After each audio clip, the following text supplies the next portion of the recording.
Okay. It's been about a week since we've streamed Genshin. The new update's out. We've caught up on pretty much everything else on the channel except for Genshin now, with this new update, which I told is not being called 6.0, or Luna 1, or whatever they're deciding to call it from this point on. Well, I'm excited, nonetheless. I'm also excited to check out a lot of the new features. A lot of people have had some controversial takes on, like, the new level 100 changes, and there's the whole thing with the free constellations. Personally, I like the free constellations. It's just that I didn't really pull for characters until, like, 4.0. More or less. So, like, the only character I have that's going to be able to grab a free constellation that's not a standard banner will be, like, Wanderer. So, I guess I have pretty much picked out for me who I'm going to be grabbing. I'm also told the Chronicled Wish banner might be coming back. And that might determine us doing some pulls, because I have, like, was it like 30,000 Primo Gems or something saved up? So we'll probably do a pull stream at some point in the future. I jokingly said that we're saving for Puccinella, but I realistically don't think he's going to be playable. I'm mostly saving for either Wanderer's signature weapon and getting a C6 Farazan. Those are pretty much the priorities for my account at the time, but that's just neither here nor there. Anyway, if you'd like to know when I'm going live and what I'm doing, best way to stay in touch is to join the Discord. Links to be wherever I put links. Hey, we've been in Knockcry for a while now, but we still don't know much about this place. Now we've got some free time. Why don't we go explore Nasha Town for a bit? Paimon? I think you're not supposed to give me that dialogue yet. I haven't been to Knockcry yet. Let's see what else we got here. So, new domains. Oh, that's all ×2 because I have the thingy going. I forgot about this.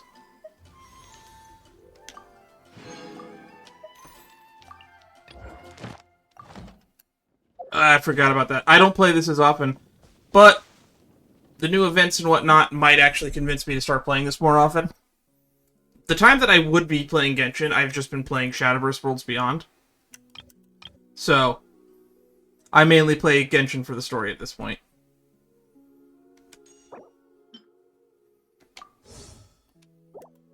And what is this? Chronicle Wish, Roving Chalice of Dewgrass.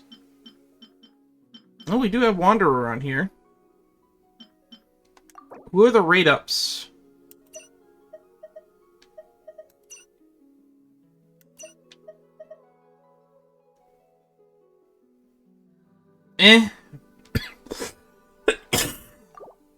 Maybe we'll try to get Wanderer's Bell. Maybe we won't. I'm not entirely super competent on my ability to get it, because it doesn't look like we have the rate up 4 stars that I want right now. So we're basically waiting on that.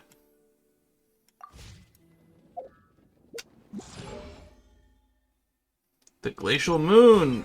New Battle Pass stuff. That's always fun.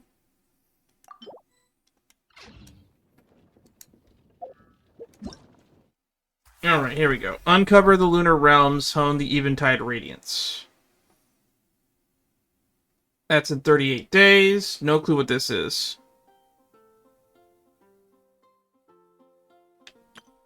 Clink, Clank, Clash. This is probably the event that Paimon just told us about. To temper thyself and thy journey far. Oh, here we go. So this is the thingy that we can get progress on. Alright. Complete adventure encounters to reach daily training goals every week. Achieve 5 training goals to reach weekly training goals. In each round, to the Temper Thyself and Journey Far event, complete 8 weekly training goals and redeem Stella Fortuna awards. Alright, switch choice. So yeah, I don't have a lot of options here. But this is the only limited 5-star that I can choose, so I'm going to choose this one.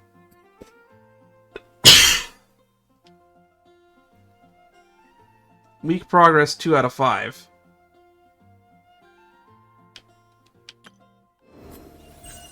Rainbow's End, Silvery Flux. Crystal top-up bonus, refresh. I don't really care about that. Dance of the Snowy Tides and Hoarfrost Groves. Song of the Welkin Moon. Segway. Now available. Alright, and then we have the exploration bonuses. Easy Breeze is still available?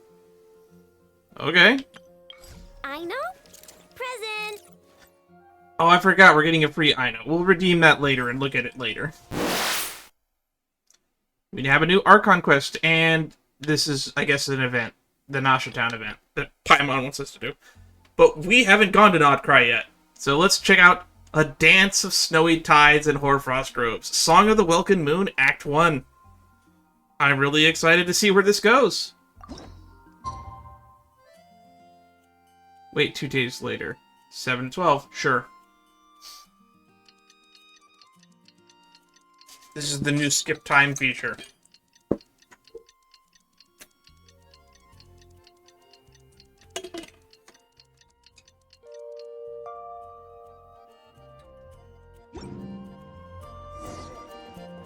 Where the moon rises, embark on a new journey. I guess we should enter this. Focused experience mode entered. I don't want too many interruptions. Oh, and Traveler's Tales is now permanent. That's something new. Radiant Moonfly, the new boss, cool. Where are we going? Oh, we're starting here. To the Colosseum! I'm really excited to see how they start tying up a lot of the loose ends at the lore and putting it into the forefront. Although, if you've been watching my playthrough, you probably are very caught up on a lot of the lore because of how many of the side quests and world quests I do on this channel. In fact, the most recent stream that we would have done, I think, before this would have been some world quests. Which is not edited yet, and I don't expect this video, which I am recording on the 12th of September, by the way, I don't expect this to be done anytime soon.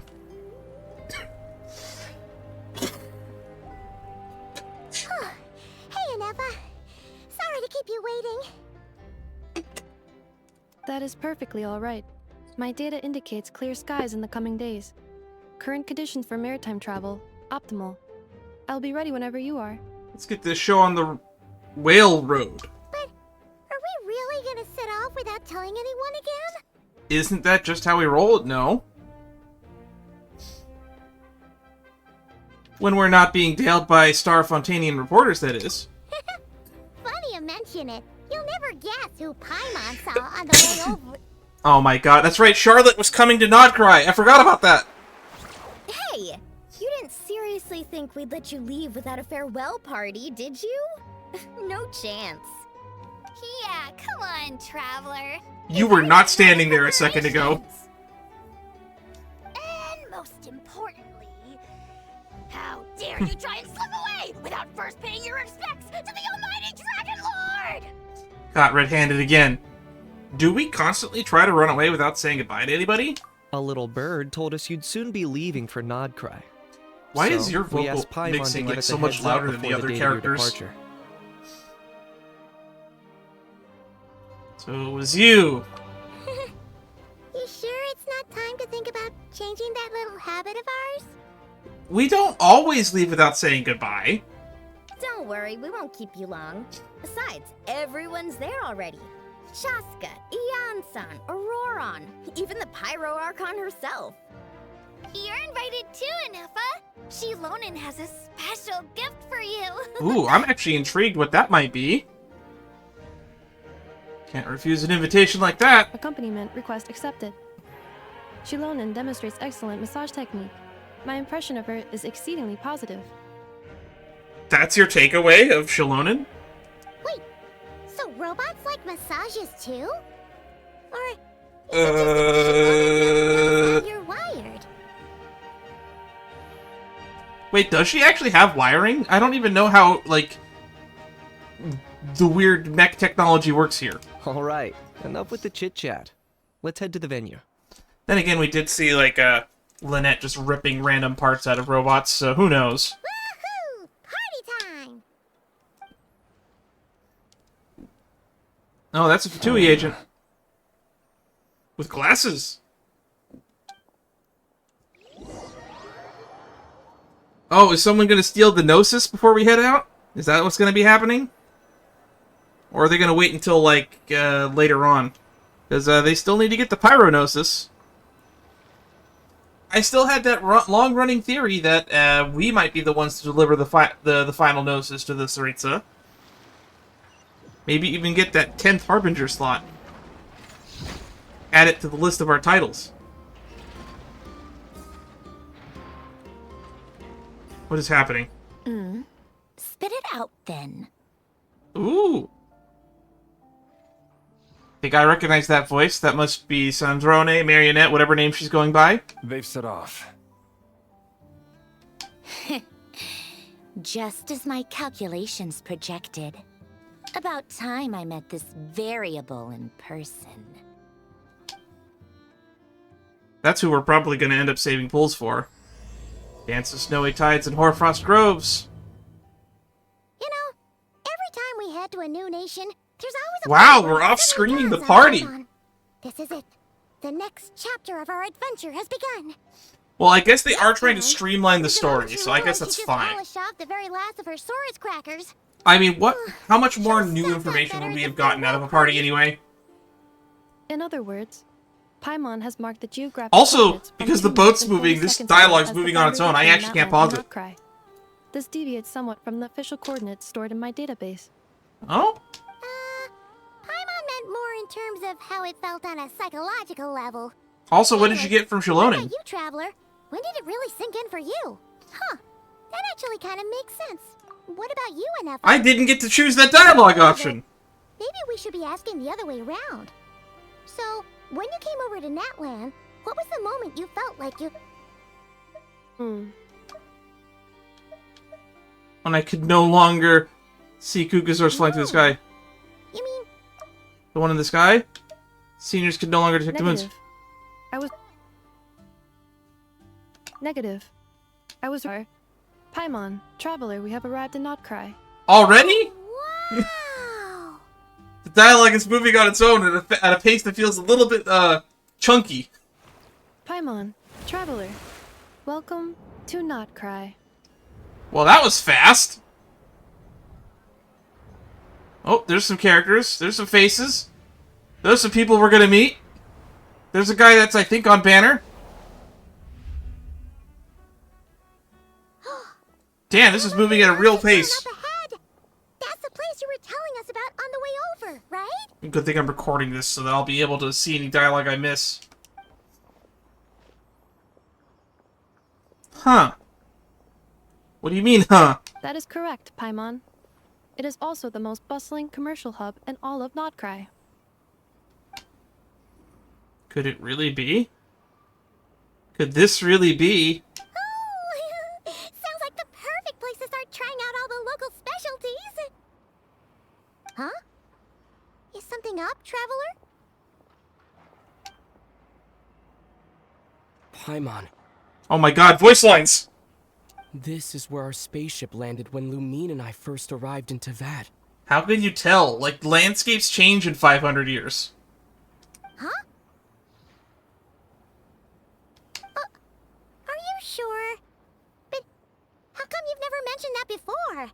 Seems pretty important to Paimon. Oh, well, because those memories are really hazy. All I remember is Lumine waking me up and us leaving the ship. But just now, setting foot on this land, I felt something.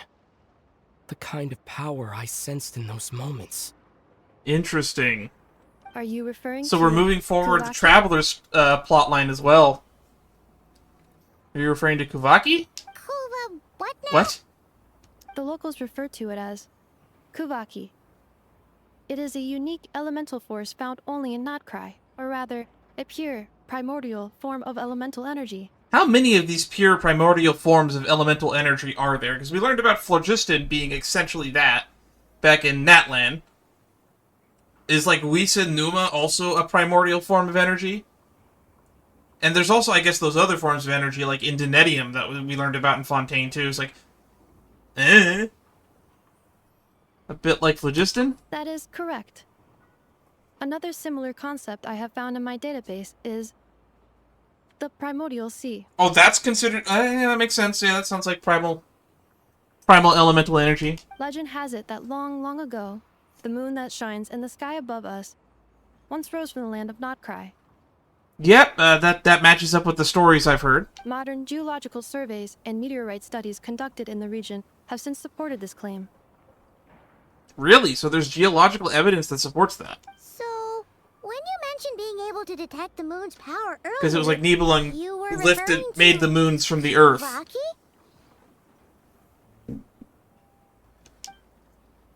It certainly feels similar to phlogiston, yet also somehow different. Maybe they both belong to the light realm that the Lord of the Night mentioned. Still, this feeling, there's no doubt about it. It's the same power I felt the first time I set foot in Teyvat. Wait, Traveler, you're saying we might actually find your spaceship here? Do you still remember where it landed? Think it's near a beach? Well, if it was near a beach, fuck that. It's gone. There's no way it stayed in the same place for like 500 years. Notcry is surrounded by the ocean. In other words, it could have been anywhere along its coastline. There was also a mountain? Negative. Yeah, that's not enough. Description still lacks sufficient detail to pinpoint target location. Hey, it's okay if you can't remember everything right away. After all, it's been a really long time. 500 years, give or take. Let's just do what we've always done and keep searching as we explore. 500 years and 4 lantern rights. What have you got to fear with your sidekick Paimon still here? I'd be more than happy to help you out as well. Thank you both. Our pleasure.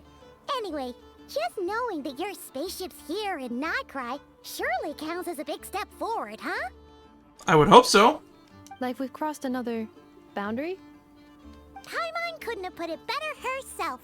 You sure are a quick learner, Inefa. We can find our spaceship. Maybe the flight logs can tell us something. Do you have like an automated computer or like an AI Jarvis thing in there? At last, a chance to get to the bottom of all this. The truth must be out there somewhere buried in this land. Well, as the best guide in the whole of Teyvat, Paimon hereby does solemnly declare...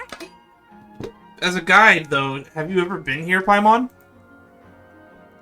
Notcry, here we come! Notcry, here we are, Paimon. May the Force be with you. We just got an achievement. May the Force be with you. Enter Nasha Town. Ooh, what is that thing?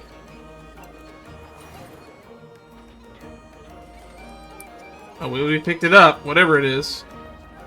What is this thing? It's like a TV rabbit.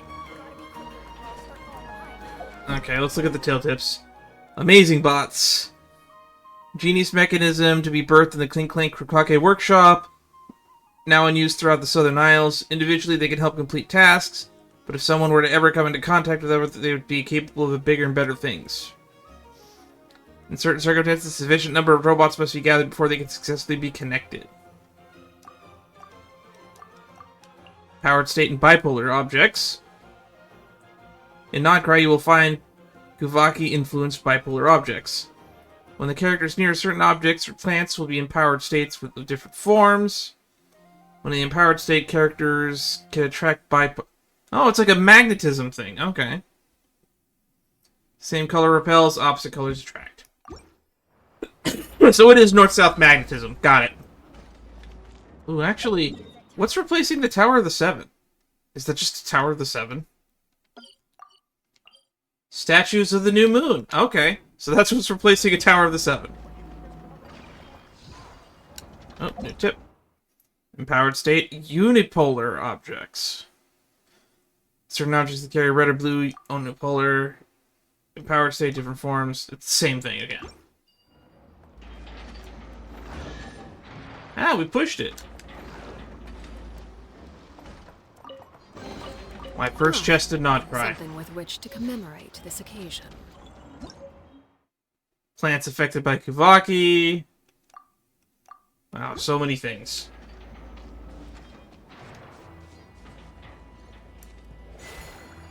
Oh!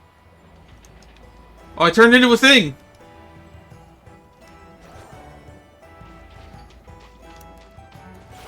Well, that's neat.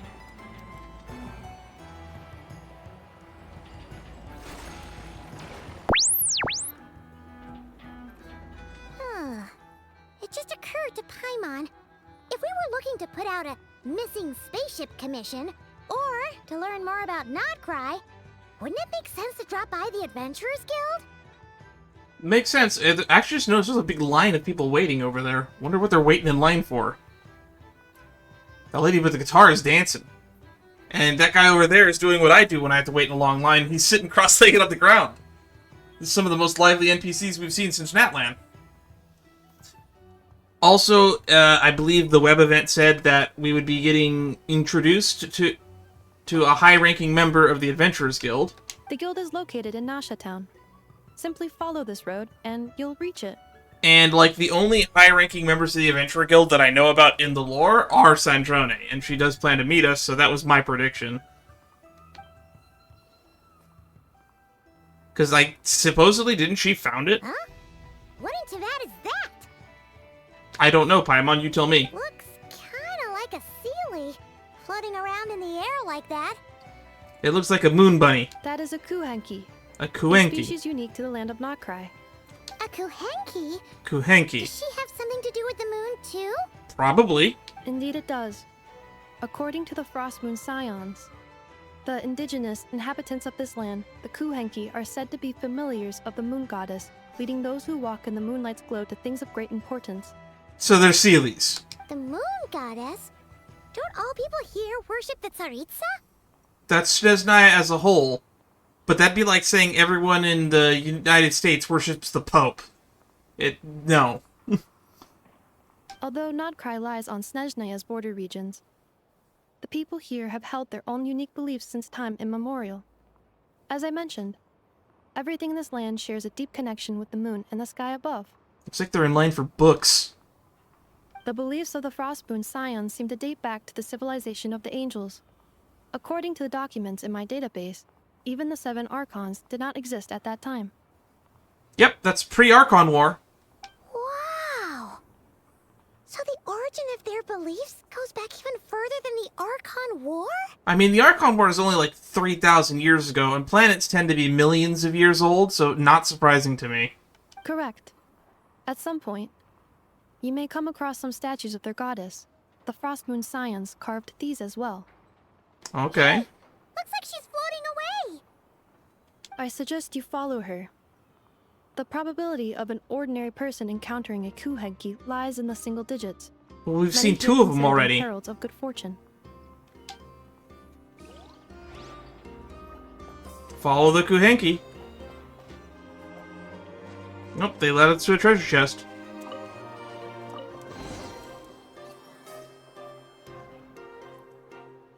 Is this a travel guide? Huh. It actually led us to something Oh useful. no, that better not be the travel guide I'm thinking of. Welcome to Nasha Town. Mims Brunner Books Investment Portfolio. A bookstore provides not only knowledge, but also hope. Investment involves risk, for sure. But the world is not a successful investor, and this portfolio has bade farewell to their days of hard labor and harbor embarked on the journey across the world. Let's wish this traveler all the best. If you're also interested in an investment portfolio, don't miss out. Sparazda's Wheel of Fortune. If you think all of Sparazda is famous for its delicious spread of hot dogs, you'd be mistaken. Don't miss the Wheel of Fortune on the side of the shop. It's a classic, even with the local crowd. Never mind that it looks like a repurposed roulette from the Flagship. Just spin to win. In any case, spin the wheel. When it stops, hot dog will tell you your fortune. Cool, we can get hot dogs here. That's my takeaway. Eye-catching, mouth-watering sugar sculptures. With deft hands, Punhada sculpts honey-laced syrup into fantastical shapes. These vibrant pieces of sugar art add the veritable dash of sweetness and light to Nasha Town days. Take one bite, and you're sure to find sculptures even sweeter than the sculptor's serene smile. But don't spend too long admiring them. The treats are best eaten while fresh. Enthusiastic researchers. For reasons unknown, the Fontaine Research Institute researcher Leoba has drifted into Nasha Town and started conducting alarmingly abstract experiments. But for those intrepid enough to lend her a hand with her studies, you might stumble across rewards just as unorthodox as her methods. Are there any particular points of interest? There's 2 food stops that Paimon's going to make me visit. It all looks pretty interesting to Paimon. If we have time, she'd love to see, pretty much everything. Recalibrating route. Uh-oh. If we keep following the current path, we will arrive at an area of scenic beauty. From there, we will be able to identify both the Adventurers Guild and several must-visit specialty stores. Yikes! Why is Paimon suddenly getting the feeling that if she doesn't step it up soon, Ineva's gonna put her out of a job? You're getting replaced by AI, Paimon. Ooh, that's a cool looking poster. What is this place? Wow! Nasha Town actually looks pretty big from here. Feels a bit different than Paimon imagined, though. Which aspects in particular deviated from your expectations? I mean, I think it looks beautiful. This is like a weird, what's it called? Oil punk type setting into me. Well, Paimon keeps hearing people describe Nodcry as an adventurer's paradise. So, she kind of thought it'd be a bit more picture perfect somehow. Grunge diesel punk, that's the word I'm looking for. According to legend, there was indeed an era of peace in Nodcry's past, the Age of the Fae. Tales of Ooh! those ancient heroes are still told today. One of the most well-known is that of the Lantern Fae. The Lantern Fae. This individual performed many good deeds for Nodcry. The present-day Lightkeeper's nightly lantern patrols are, in part, a tribute to their memory. There's another But one of the then, 11 One factions. day, So we've already encountered or seen mention of 3 different factions at this point. I guess more if you count the Fatui. So we've seen the Fatui. The Krumbkake, Krumbkake, I don't remember how it's pronounced. Workshop. The Adventurers Guild. And now the Lightkeepers are getting brought up. What happened? there came a devastating abyssal calamity that swept across Nodcry, and for a time it was left desolate. That's not good. By what had become of the land they had so cherished, that Fae extinguished their light, just as the abyss had extinguished all hope. Nowadays, the paradise people speak of is more of an aspiration, or an irony, perhaps. Great. So this place is swarmed with the abyss. I wonder if they're going to bring up the Wild Hunt soon. An irony? Today, no official authority governs Nodcry. In theory, at least, it is somewhere a person can do whatever they wish, and become whoever they want to be. So it's a lawless paradise. The Adventurers Guild is just over there, in Nasha Town's Central Plaza, and the Flagship Tavern is over that way. The Flagship Tavern. I think that's what Varka said, which would be another one of those 11 factions that we're going to be interacting with the story here. The Knights of Favonius. Hey, what's that building over there? You know, the biggest, tallest one. That is Aino's Boom and Blast Kuvaki energy cannon. What? It gets activated when the Wild Hunt threat level outside Nasha Town reaches a certain threshold. The building is a cannon? But according to the scan I just ran, the energy cannon appears to be malfunctioning, likely due to a recent discharge. The Wild Hunt?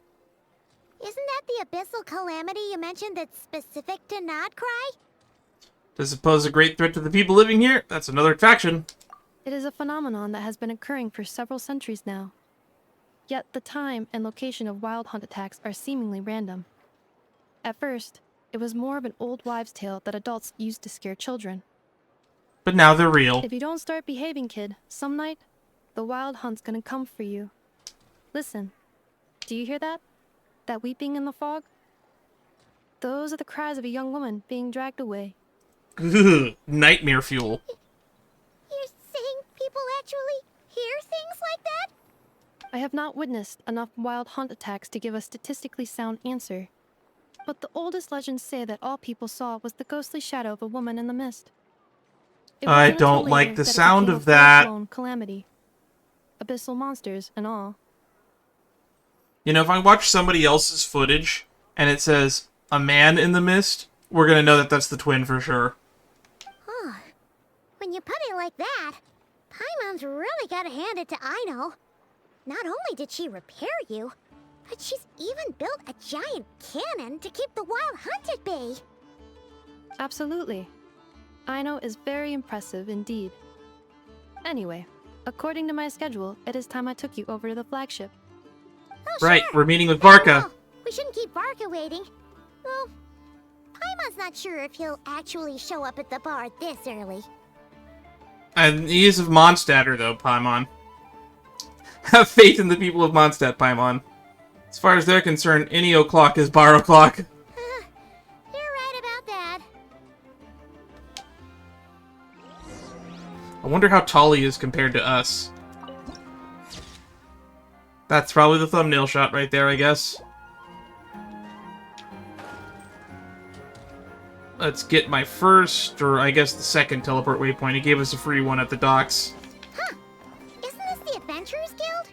Why isn't anyone here? Huh. Does that mean that Catherine and Nodcry actually gets to clock out? Maybe. Anyway, let's come back later. Okay, so no one's at the Adventurers Guild. Cool. I've already forgotten. Where are we going?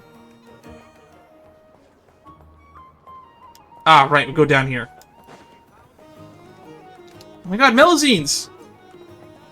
Marrow should say Phantom Agent. This is giving me some, Oh, I thought this guy's face was a sign. He's just a guy with a sign. Oh, we were supposed to go through this door. Enter the flagship. I kind of forget we can go in buildings. And that there's other areas of game rendered in there. Ooh. New loading screen. Here we are, the flagship. Varka told us to meet him here in his letter, right? Let's see. Varka? We don't know what he looks like, Paimon.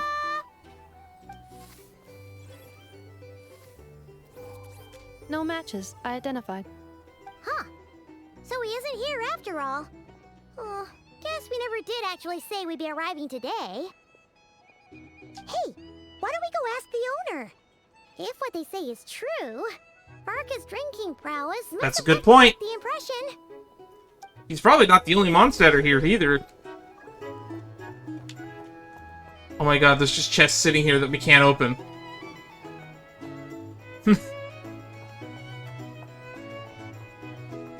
Talk to the bartender. Huh? Well, well. If it isn't the ineffable Ineffa. Why did I get the feeling that that's a very common nickname people came up with? Hello there, Demyon. You know each other? She is from here, Paimon. But I can't imagine how kind of time a robot spends at a bar, though, to be fair. Of course! Ineffa's a regular here at the flagship. She is? So, robots are into booze too? Not at all. The energy conversion efficiency of alcoholic drinks is very low. and Really? most of them are full of impurities. Still, I can affirm that your berries and fried meat deserve a solid 9.12 out of 10. It has Aino's approval too. The flagship's berries? And I would have thought that alcohol would convert into a fuel pretty effectively, considering it's almost technically gasoline at that point. Funny that you should mention that. While you were away in Natlan, Varka would come in here every day to pick up a serving of berries and fried meat for Aino. Really? Is he filling in as the new maid at the Krumbkake workshop? Aww. He must have been worried sick that she wasn't eating properly on account of being so hung up about Ineffa being gone. Actually it's cause Varka found out that Aino went wild after Ineffa left, gorging herself on snacks she normally couldn't get her hands on. So it was more worry that she wasn't getting a balanced diet. Ah. What are you, her mom? Think I might have just put my foot in it. Anyway, since you're back from Natlan, these two must be the ones Varka mentioned. The Traveler and Paimon, yes? So how much of my deeds have traveled to the far reaches of the end of the world? Yep, that's us. So, from the sounds of it, you must be a close friend of Varka's too. Varka? Goes without saying. After all, he's the only one around here who's ever managed to stay standing after 10 rounds of the roulette special. The roulette special. Paimon can't believe he's made such a name for himself. Though, guess it's hardly surprising how. Do you know where he is now? Right now? Must be somewhere near Anvantinyarvi. That's... That is far a from pronunciation. I want to hear that again, please. Right now? Must be somewhere near Anvantinyarvi. That's quite far from here. Anvartanarmi. Okay. Huh? Where's that? It's a lake in the northern part of Nodcry. Word reached him of trouble brewing around those parts, so he took his knights to check it out. Great. That's like the one thing he's known for. Taking all the knights and leaving. Oh. So, we missed him? Typical monster, coming and going like the wind. Varka knew you'd say that. So he specifically told me to make sure you stayed here and enjoyed yourselves. He sends his assurances that everything's under control. Well, that was very nice of him. Well, if he's that confident, guess our only option is to accept. Anyway, it's not like there's any special cause for concern. He is the Grand Master, after all. Exactly. Plus, not only has he booked you into our finest room, he's paid for it in advance, too. Damn. What a nice guy. I mean, we did save his nation while he was gone. Whoa! It's so generous of him! We might not have met yet, but Paimon's got a feeling that we'll get along with Varka like a house on fire. Is that a saying? I've never heard that saying before. Get along like a house on fire? Oh, and by the way, he also asked me to serve up a portion of berries and fried meat for Anefa. That was prepaid as well. Thank you. Berries and fried No, meat. thank you. I'm the one who should be grateful for your business. Traveler, Paimon, why don't you go ahead and drop off your luggage? I can use this time to go pick up some components that Aino asked me to bring back. Sure thing. Besides, now that we've got ourselves a map, once we're done unpacking, we might as well go for a stroll ourselves. Why don't we meet up again later? Sounds like a plan. Oh. So you no longer require navigational assistance? I mean, it wouldn't hurt. No worries, we should be fine. We've got a rough idea of our way around town, so Paimon's reasonably confident we shouldn't get too lost. Thank you. This translates into an approximate time saving of 30%. Meaning Really? I will be Only able to see 30%? Aino about 45 minutes earlier than previously projected. Oh, right. You must miss her a lot, too. In that case, we better get a move on. To be honest, why aren't we going with you? I'd like to meet her. Go to the guest room. Fatui Recruiter. Make sure your paperwork is all in order. Want to sign up? Make sure your paperwork is all in order. No thanks. If you change your mind, I'll be right here. Is this the way to the guest room? Nope. Empty. Oh, this one. Homie! Ooh, unlimited breadsticks. Feels pretty nice having someone sort out our food and lodging for us, huh? This place is pretty rockin'. We could probably fit a couple more people in here and throw a party. But is this really the flagship's best room? It's pretty big, make no mistake, but it looks a little worn out, right? Well, I mean, this whole town looks like it's thrown together with scrap metal. That feels right at home with everything else we've seen of Nasha Town. A town built among ruins, forsaken in the wake of calamity. You mean it's got something to do with Nodcry's history? Oh, that makes sense. But what exactly was this calamity? I don't know. Probably the Wild Hunt. Don't just walk off screen.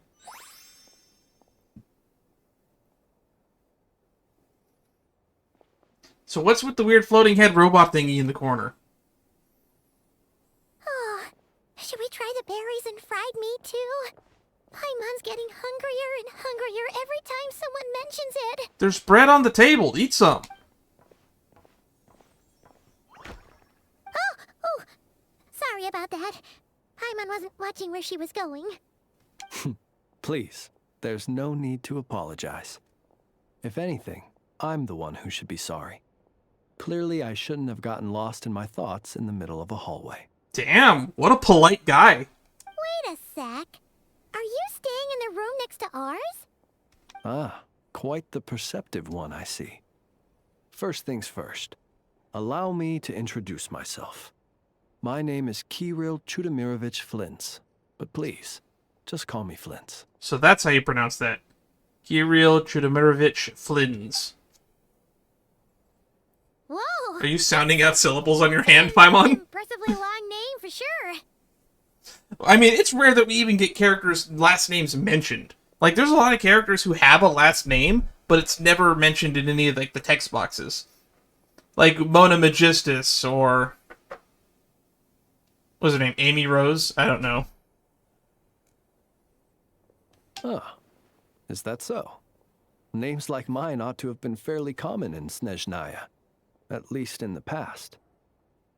Would I be correct then to assume that the two of you are travelers in this land? I mean, everybody in this land looks like they're a mishmash of things. Yep, you sure would be. Paimon is Paimon, and this is the Traveler. We've been to a bunch of nations already, but we only just arrived in Notcry today. Hello! What a rare honor it is to meet such worldly travelers. Are you here for travel too? If only I had the time to spare. No, I'm just staying the night. Just passing through? Oh, so you're here for business? That's certainly one way to put it. I'm a Ratnik of Nodcry, normally stationed near the burial grounds to the north. My sole cause for being here today was to repair this lantern of mine. Oh. Come on, Ether, don't be an idiot. You know what this means. Something about that lantern. It means that he's in the Lightkeepers, dum-dum. Burial grounds? Paimon, cemeteries are not, like, abnormal. They exist. Your surprise is entirely understandable. Most people cannot even begin to fathom the idea of a life surrounded by tombstones and decay. But if you've heard of the calamitous abomination that is the Wild Hunt, you'll know that in their wake they bring a host of souls tainted by abyssal filth. That then is why we are stationed by the burial grounds, to hold the line where it is most vulnerable. Interesting, so the Wild Hunt attacks cemeteries. Cool. Oh, so it's all about fighting against the abyss. Oh, sounds like a tough job. I thank you for your concern. But in truth, I've long since grown used to it. In fact, I like to think it rather suits me. If anything, I'd say I prefer the peace and quiet of a graveyard to the hustle and bustle of urban life. Paimon sort of gets it now. But even so, she's still pretty sure she could never get used to living in a graveyard herself. For one thing, she'd be too scared to fall asleep at night. You know, before I settled on teaching as my career path, funeral director was one of those things that I did consider doing. Oh, I assure you, there's no need to worry on that account. The kind of ghosts you find in cemeteries aren't too big on talking. But even when they do, they're usually far more discreet than the living. This guy talks to ghosts, Paimon. Well, would you look at that? Who'd have thought we'd end up chatting this long? Must have a lot in common, huh? If you say so. Forgive me, but I must excuse myself, for the time of my appointment draws near. And in terms I'm sure you'll understand, a lanternless Ratnik is like a mapless traveler. A serious conundrum indeed. We actually don't have a map of the region yet. We have one in story, but I haven't unlocked the map via the statue of the I've already forgotten what it was called. Oh, sure. In that case, you go right ahead. We won't keep you any longer. Not at all. Should the opportunity present itself, I'd gladly continue our conversation another time. You're always welcome to come visit my grave. I mean, the grave I stand watch over. Your visit would bring much-needed light to that place of final rest. He's a ghost, isn't he? Right. Well, if we get the chance. Then allow me to wish you a traditional Ratnik's farewell. See you by the graveside. No comment. Ugh. Jeez. What a weirdo. I thought he was pretty nice. Not to badmouth him at all. In fact, he seemed pretty cultured, but at the same time, kind of spooky. Must be all that. Then time call him he spent around spooky, not weird. graveyards. Did you notice anything strange about his lantern? His lantern? No, not really. You mean, 'cause it was broken? It's like there was something inside. Huh. Yes, you've always had a nose for stuff like this. If you're worried, you can always ask him the next time we cross paths. Sure thing.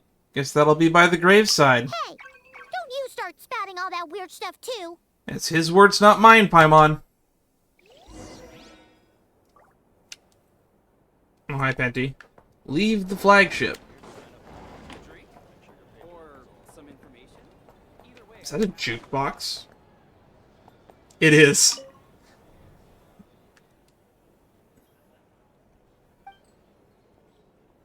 Press the right button. Press the right button.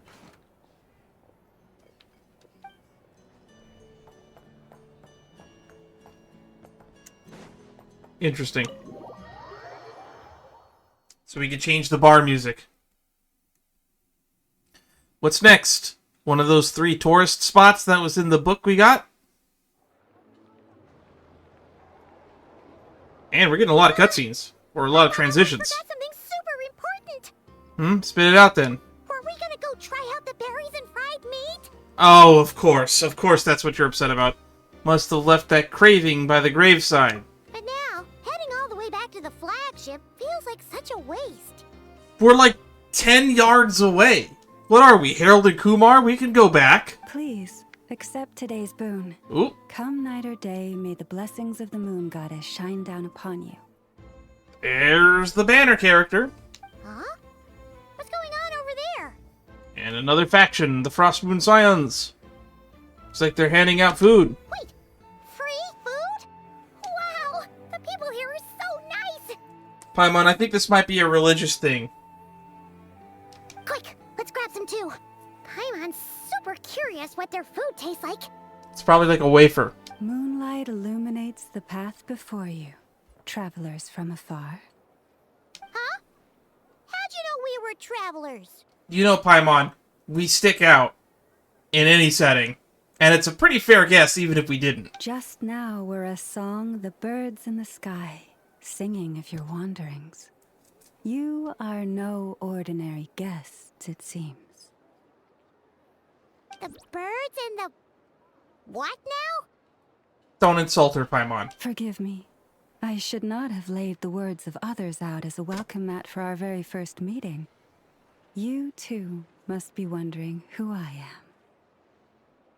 Sure. I am Lauma, moon chanter of the Frostmoon Scions. Please, as do our followers and other passers-by, accept today's boon. Happy to oblige. Paimon's name is Paimon, and this here is the traveler.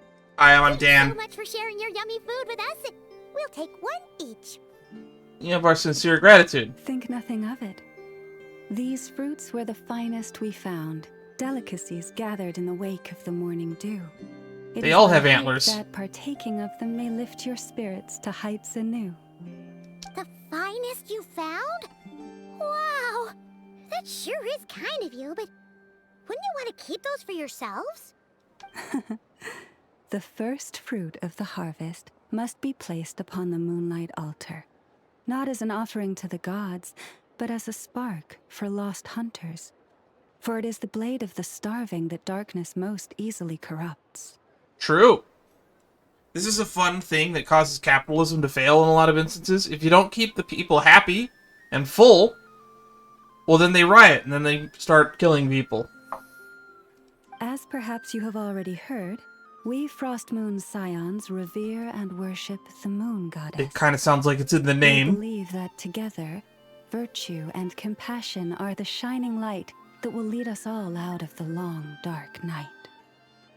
And now, with tides of haughty Fatui swarming into Nodcry, driven by greed and greed alone, more than ever before, we must all unite under the banner of virtue. Huh, look who it is again. Those unsufferably kind-hearted Frostmoon Scions. Got enough for us too? That's right! 2 servings each! We're starving over here! The Fatui! After what you've been doing to our sacred statues, how dare you even show your faces? Wilhelmina, we saw you in that first, trailer for Nodcry with Lauma, but I don't think you were named, if I don't remember correctly. Wilhelmina, bestow today's boon upon our guests. You hear that? No slacking now. We'll have the very best you got. But, my lady, they... Please, you two, accept this meal. But remember this.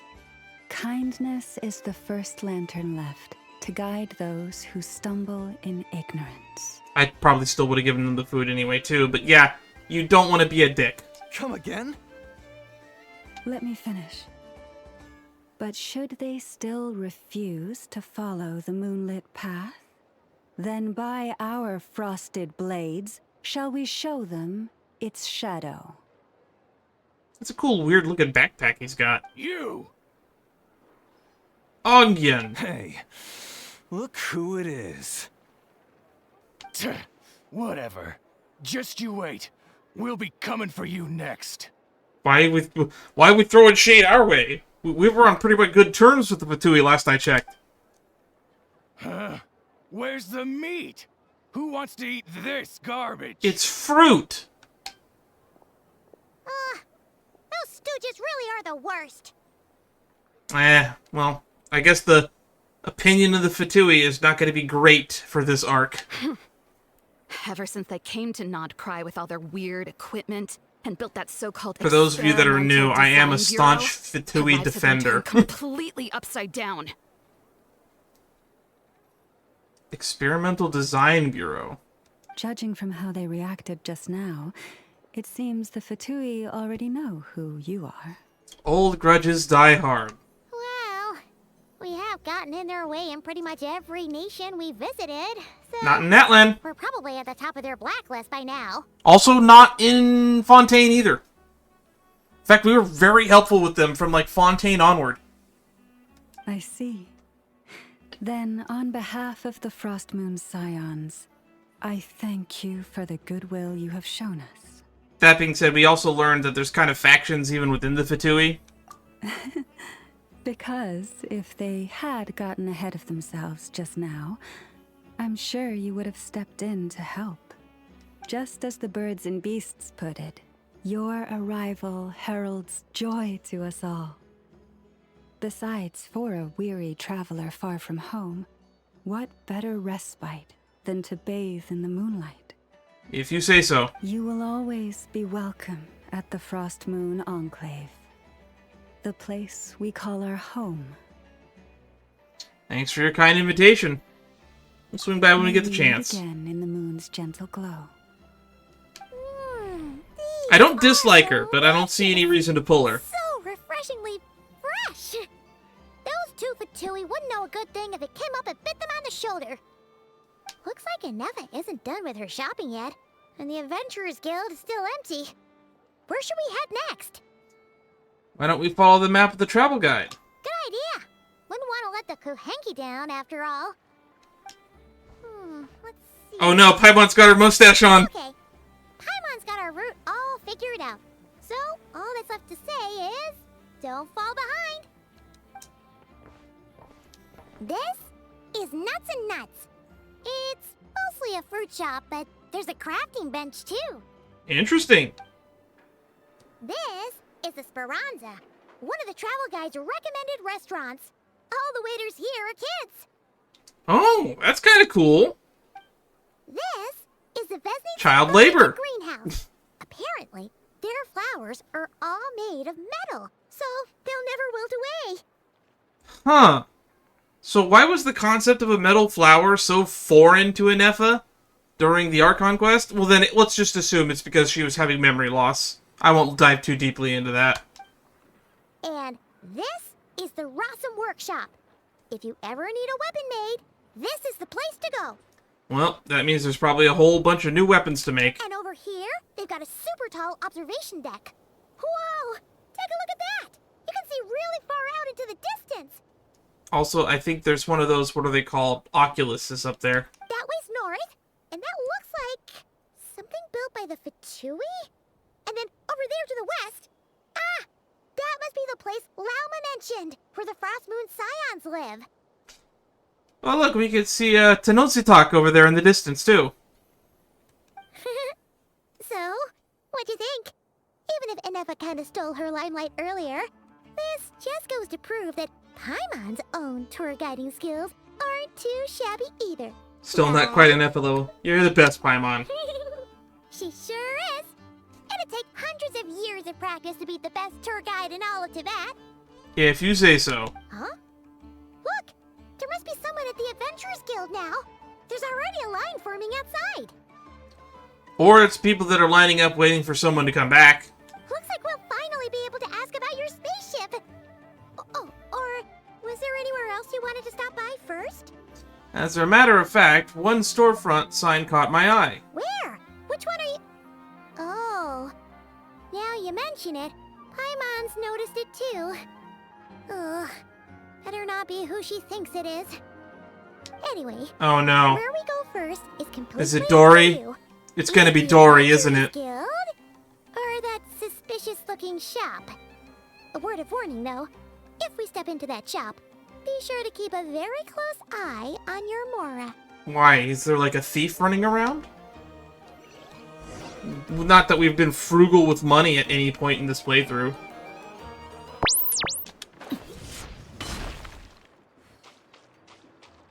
Oh my god, it's Dory! Please, here you go.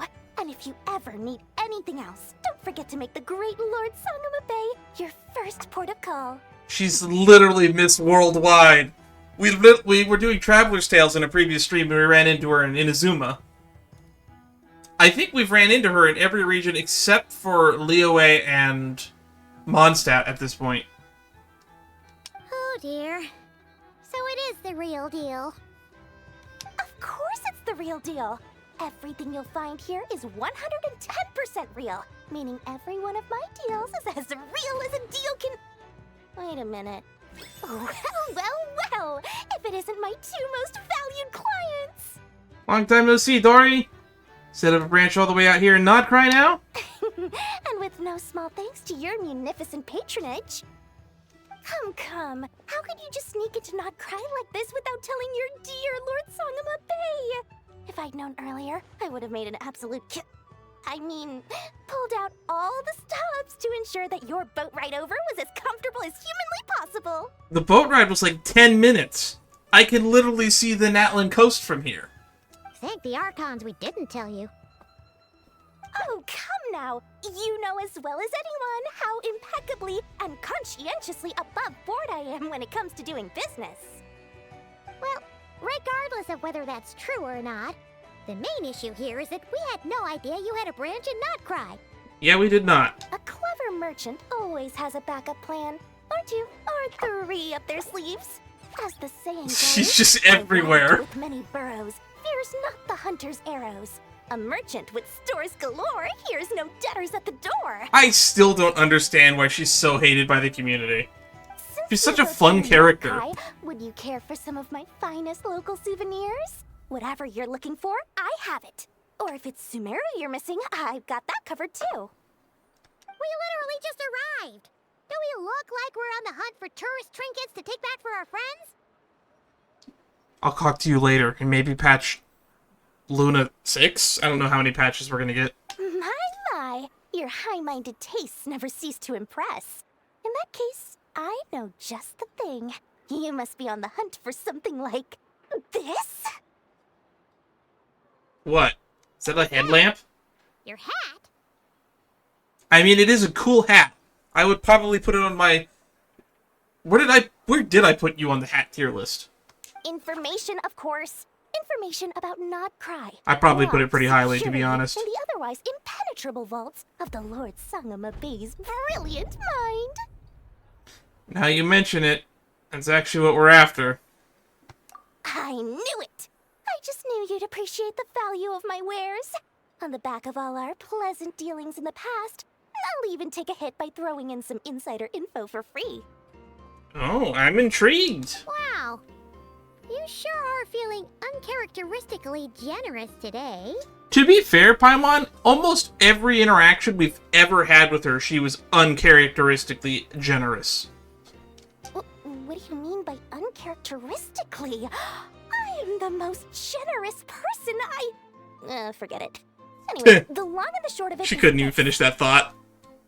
The moment I set up shop in Nodcry, it struck me how many different factions there were, all competing against each other for power and influence. Well, as they say, there's no time for business like a crisis. There's about 11 factions based off of the web event. Things got even more turbulent after the Fatui pulled down 2 ancient moon's remnants. People began to catch a whiff of the coming chaos. And the more troubled the waters, the greater the potential profit. Yay, capitalism! Yay. Not at all sorry to interrupt, but we're not here for more. Oh, really? But surely it was the tales of an adventurer's paradise that brought you here. The chance to take your very own slice of all the latest and greatest business opportunities. Do you know what our deal is? How close are we with you? In that case, what would you like to know about? Let's talk about the Fatui. Everyone knows they're here for the ancient moon's remnants, but no one's sure why they pulled them down in Nodcry of all places. It's a good question. Anyway, they've been acting mysterious enough, but if you ask me, that Kuvaki Experimental Design Bureau of theirs up north hides secrets wilder still. Oh, I bet. I bet that's Dottoro's workshop. Dottore is supposed to be here somewhere, and we haven't seen Dottore in any of the promotional material in Nodcry. You tell me about the Frostmoon Scions. We just had an interaction with them. Frostmoon Scions? You mean the people who believe in the moon goddess? They're not a bad bunch. It's just, well, they have such simple tastes. No luxuries, no indulgences, no nothing. Trying to earn a little more from that lot is like trying to squeeze blood from a stone. Oh, well, you're not trying hard enough. Still, things between them and the Fatui have gotten pretty tense. It's only a matter of time before the powder keg goes boom. And when that happens, that's when business will start to boom too. You warmonger, you. Oh, they're an organization The set to keep the Lightkeepers. locals safe. Apparently, they have a long and glorious history, and they're made up entirely of volunteers. Really? Volunteers? But seriously, a volunteer organization in Nodcry? This place is hardly a magnet for noble hearts. No pay, all work. That's not a business model, and it's certainly not for me. Well, some might call it a charity. Tell me what you know about the Knights of Favonius. That bunch of booze-loving monstatters? Ugh, don't even get me started. Did you sell them booze? As fellow Outlanders, I thought they'd be easy pickings, but somehow, every single one of our business negotiations wound up at the Flagship. That sounds ideal for you. I've done plenty of deals with heavy drinkers before, but those guys? I never once made it to the contract signing before blacking out. Don't drink with I'm them! getting flashbacks of the hangovers just thinking about it. That's on you! Do you know anything about a spaceship from the past? What now? A spaceship? Nope, never heard of anything like that. I can't believe we honestly asked her that. Any big business here without so much as a heads up, you hear me? At the very least, consider letting me in as a key investor. I have no more questions. Oh, I almost forgot to mention. Sooner or later, you'll no doubt end up doing business with some other merchants in Nodcry. And someone's bound to mention a place called the Curatorium of Secrets. The Curatorium of Secrets. Listen to my advice.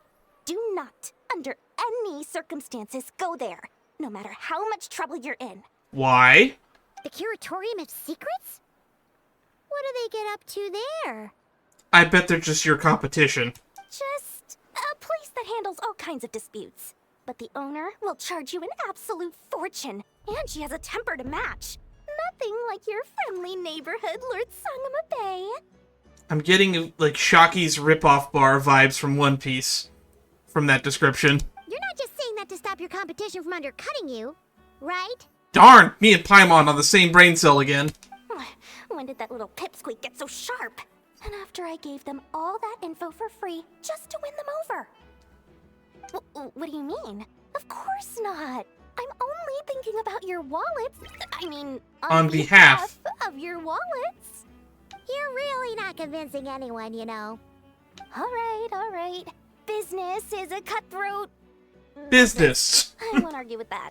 Just say business is cutthroat. Dog eat dog world. But I'm not lying about that boss lady. Not only did she make it into my top 3 people not to mess with in Nodcry, she's also in my top 3 people most eager to it's train Nefer. Universe. Seriously? It feels like you're just bad-mouthing your rival now. Should we tell her about this? Fine. If you don't believe me, go see for yourselves. We might both be from Sumeru, but compared to hers, my conscience is so large, why, it could fill 3 whole palaces of Alcazar's array. That's a lot. That's a big conscience. But when you realize what I'm saying is true, don't say that good old Lord Sangama Bay didn't warn you.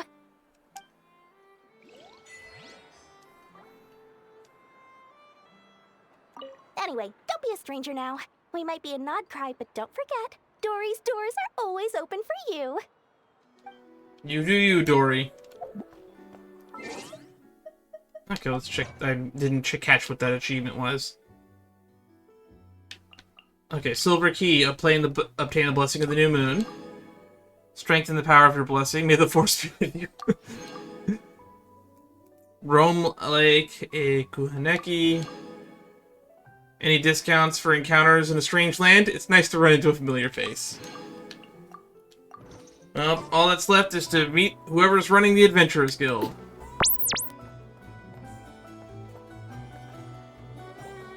Wonder how that sign works. The line seems to be gone now. Come on, let's go say hi to Catherine. Hey, Catherine, we meet again. I just realized we didn't get a mission called Meet Catherine.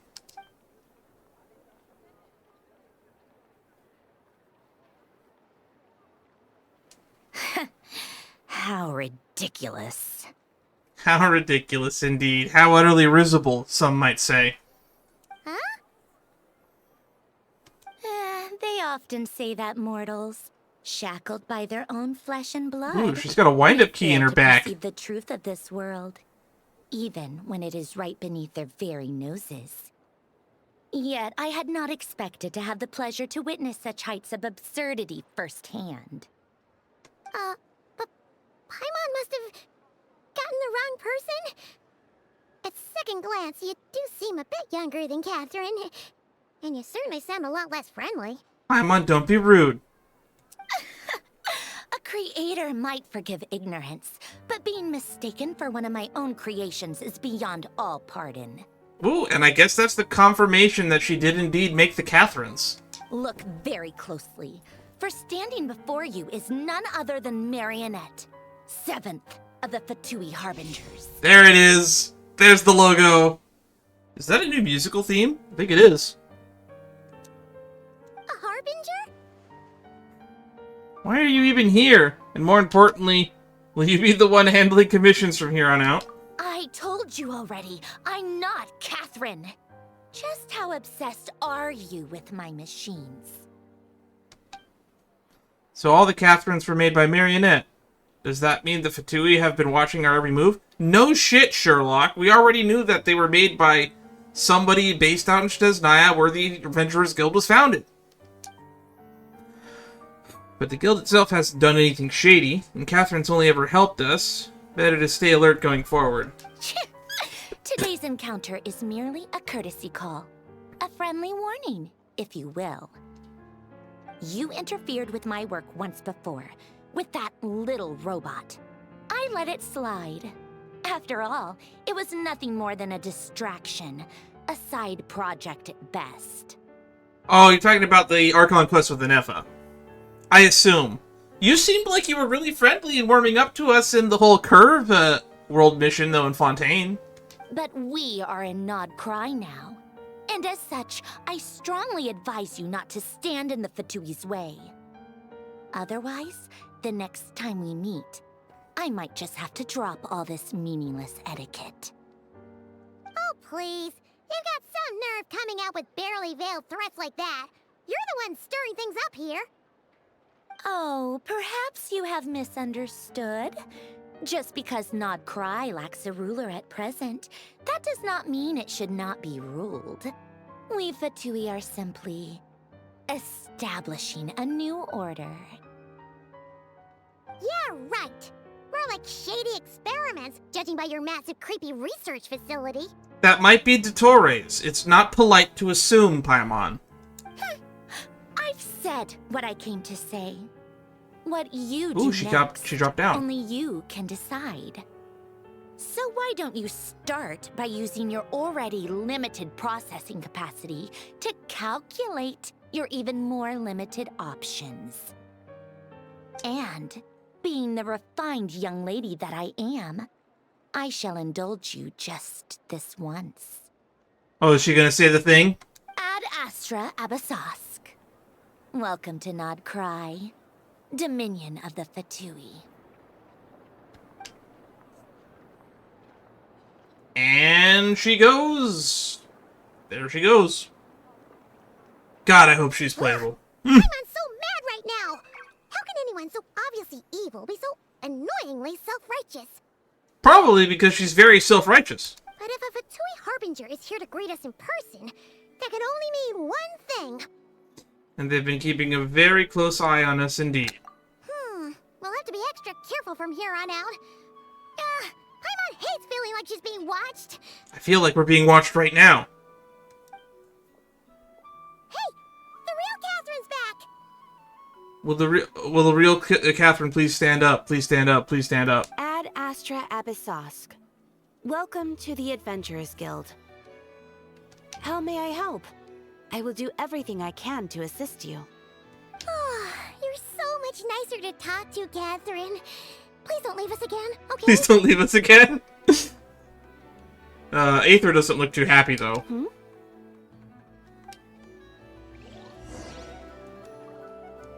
Okay, hang on. Ad Astra Abasosk. If you have any awesome commissions for me, any news, I don't want to trigger any quest lines, so I'm not going to exhaust that other dialogue. Because that might actually start like a quest line. Meet up with the Nepha. Go take a walk around Nasha Town. Yeah, that's probably how we trigger it. Yeah, talk to Catherine. We can do this one. Catherine from the Adventurers Guild seems to be looking for you. Yeah, that seems to be the music event. Okay.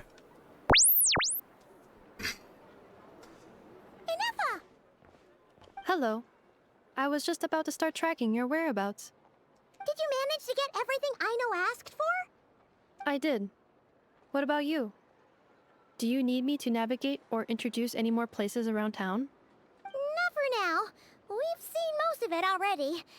We probably need some time to process everything we've learned, though. That's probably true. Any progress with the spaceship? None. Oh, we should have asked Marionette. No. Catherine came back just now, so we asked her, but even she hasn't heard a thing. Man, that must have happened off screen, because I didn't ask her jack. One possible explanation is the vast stretch of time that has elapsed. Additionally, could have sunk into the sea. Given the limited resources available in Nod Cry, it is entirely plausible that the wreck was scrapped for parts, or even mistaken for a pile of broken machinery. Aww. That is also valid. I'm prepared for that possibility, but still can't just give up before we even started. Understood. In that case, why don't we go ask Aino together? After all, she was the one who salvaged me. Ancient dragon technology and all. If there really are any unusual parts floating around Notcry, there's a high chance they've passed through her hands at some point or another. That's a pretty fair guess. Good point. And since you keep mentioning her, we're curious to meet this whiz-kid mechanic too. Understood. Then I'll handle navigation as before. ETA at the Clink, Clank, Krumbkake craft shop. That's what it was. 34 Clink, minutes Clank, ahead of Krumbkake. I forgot what the first part was called. 34 minutes ahead of schedule.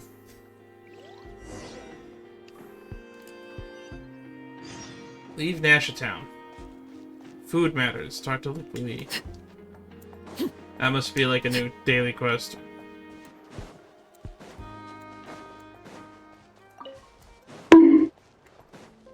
She's based outside of town? Thought we were going to talk to Aino. Oh no! There's a little animal trapped over there! Let's go help it out! Huh? That's weird. Why isn't it responding? The tides of Kuvaki affect everything in Notcry. So much so that many creatures have evolved a kind of dependency upon it, growing stronger or weaker as it waxes and wanes. This little animal must have been caught here unprepared. So you're saying we need to use Kuvaki? Paimon will leave it to you guys then. Aren't you gonna, like, try to use elemental energy, Paimon? I don't think I've ever seen you make any attempts. You can fly, so I assume you can use some form of energy. Don't be scared! We'll get you out of there soon! Rippleweeds. Strange plant that grows in damp conditions. Throwing Kuvaki dewdrops at the right closed leaves will cause them to unfurl.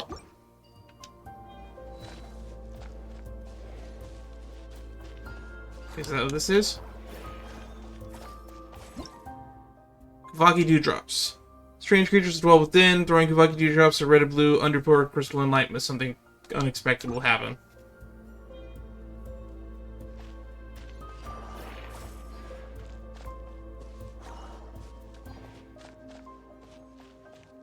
So do I, like, pull it through this? Like this?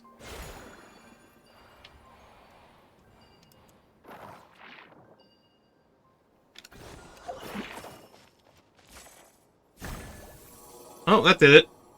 Oh, it worked! Off you go now, little one. Don't go getting yourself caught again. For some reason, I just assumed she would have lived in the town. Oh, that's a cool-looking machine. It's so animated. It's a giant magnet arm, and it's dropping stuff into a chimney pipe of some kind. Oh, this is it. The Clink, Clank, Krumbkake workshop. It kind of seems a little bit dangerous to be just dropping stuff in the roof. Here we are. The place Aino and I call home. Whoa! So many machines that Paimon's never even seen before. And then there's all these little robots. Did Aino build them all? That is correct. It looks like Aino has created 3 more little bots since I've been gone. Huh. Aww. Well, you were gone for quite a bit. She must have missed you. You were only gone for like a month. I missed her too. I want her to see what I've become. Well, let's not keep her waiting any longer then. Come on! Aino, I'm back. Oh, that's a cool looking tail. I can't translate that. No, I'm sorry. She's picking out on sweets, isn't she? Ineffa? You're back significantly earlier than I expected. Like, a whole 30 minutes at least. Is she gonna correct her with the exact number? Everything went very smoothly, which saved me quite a bit of time, so I know. Could you turn around for a moment? I know. I've been on my best behavior the whole time you've been gone. Is that chocolate on her face? She's got chocolate all over her mouth. I know. While I was away, did you strictly abide by my tailor-made snack intake schedule? Oh, of course I did.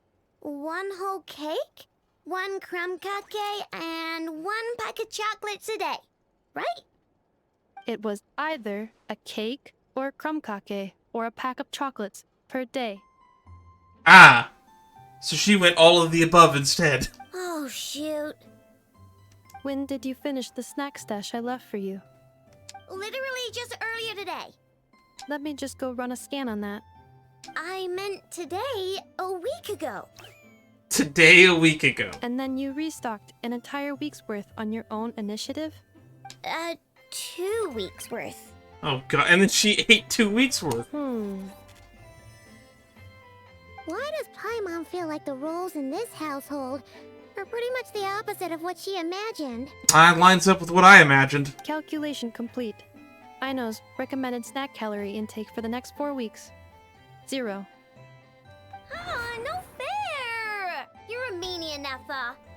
This is what happens when you break an agreement. Oh, come on! Don't do this to me! I only ate a teeny bit extra every day. Just a teensy bit extra. If you count 3 times, yeah, that is a teeny weensy bit extra. That is objectively It's 2 not extra. a teensy bit extra. It is 2 extra, if you look at it that way. But if you look at it a different way, it is 3 times as much. Oh, seriously? If you'd only arrived half an hour later, I would have had everything cleaned up and you wouldn't have noticed a thing. But now that I think about it, you even said you'd come back a bit earlier than you did, so I wouldn't have to worry. But then, you were away so long, and I was so worried about you. And that's the only reason I even... Oh... Are they crocodile tears or are they real tears? I know. I am very sorry to have kept you waiting. I'm back now. Welcome home. Well, that's just warm and sweet. I'm not gonna cry. So, will I am be built able to stronger keep than that. eating snacks as usual now? I'm gonna bawl like a baby later on for sure, but this is not enough to get me. Negative. Okay. Well, given that I am later than I initially projected, I'll let it slide.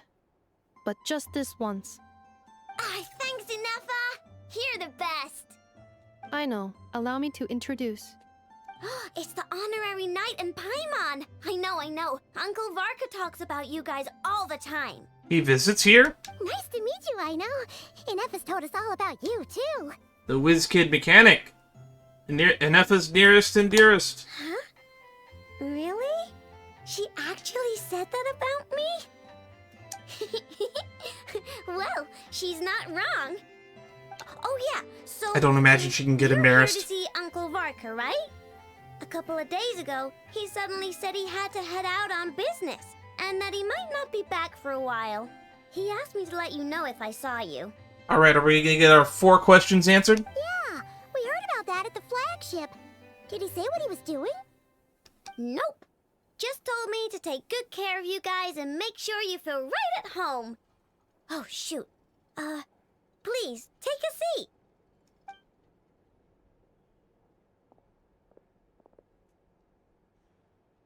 Do either of you need my help with anything? Anything at all? We actually After took a all, seat. I'm the head of this household. Sure wouldn't know it from that snack tantrum she just threw. Miss Aino, I wanted to ask you about a certain spaceship.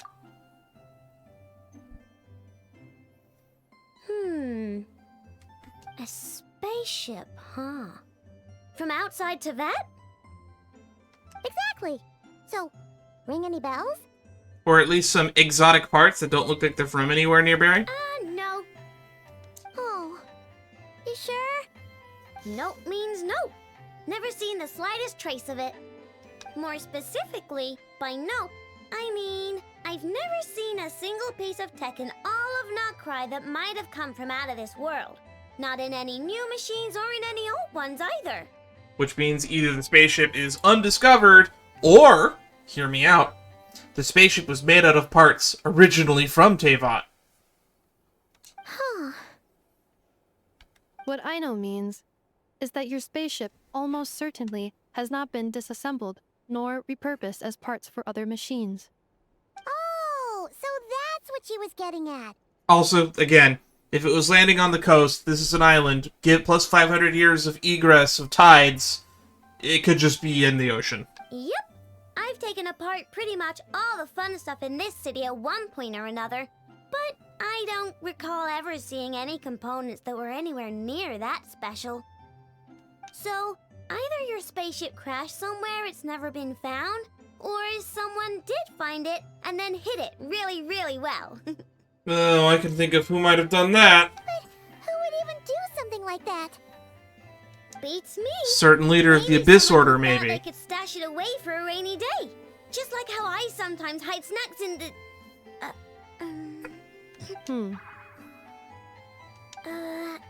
Anyway, long story short, I definitely haven't seen anything like that. Besides, sounds like it would practically be ancient history by now. If anyone still has any leads on what really happened, it'd be the Frostmoon Scions. The Frostmoon Scions? Well, I guess we know where we're going next. Huh? Haven't heard of them yet? Didn't Inefa tell you about their rituals? There wasn't enough time to delve deeper into their history and traditions. What kind of rituals are we talking about? I've never actually seen them myself. We see Lauma cut her hand in the Welkin Moon trailer. They say that each of their moon chanters has had access to an ancient relic that lets them see the true past. The true past? You mean they could see what really happened? Not sure exactly how it's meant to work. I can't get my head around anything that can't be explained by either machines or science. And to tell you the truth, I don't like it much either. Looks like we'll have to try our luck with the Frostmoon Scions. I mean, it's as good a lead as any. Aw, leaving so soon? Sure you don't want to hang out a little longer?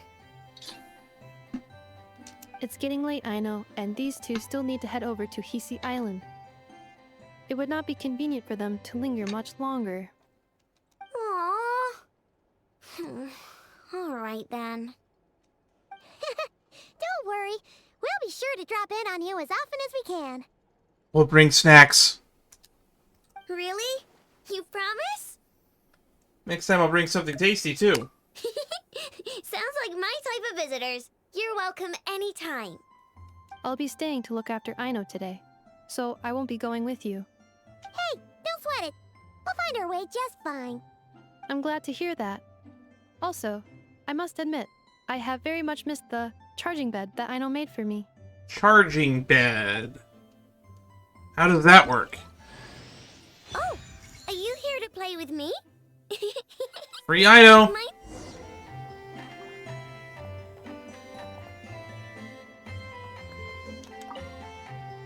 Inefa, Yes, feeling comfortable?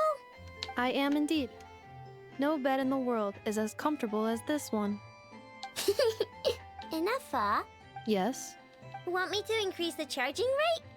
please if you would. Thank you, Aino. Inefa, Yes.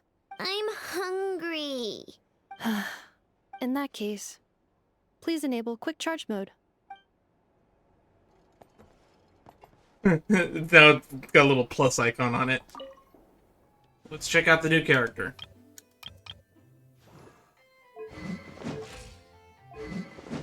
Claymore. Hydro. So our first Hydro Claymore user. I have no clue what your kit does.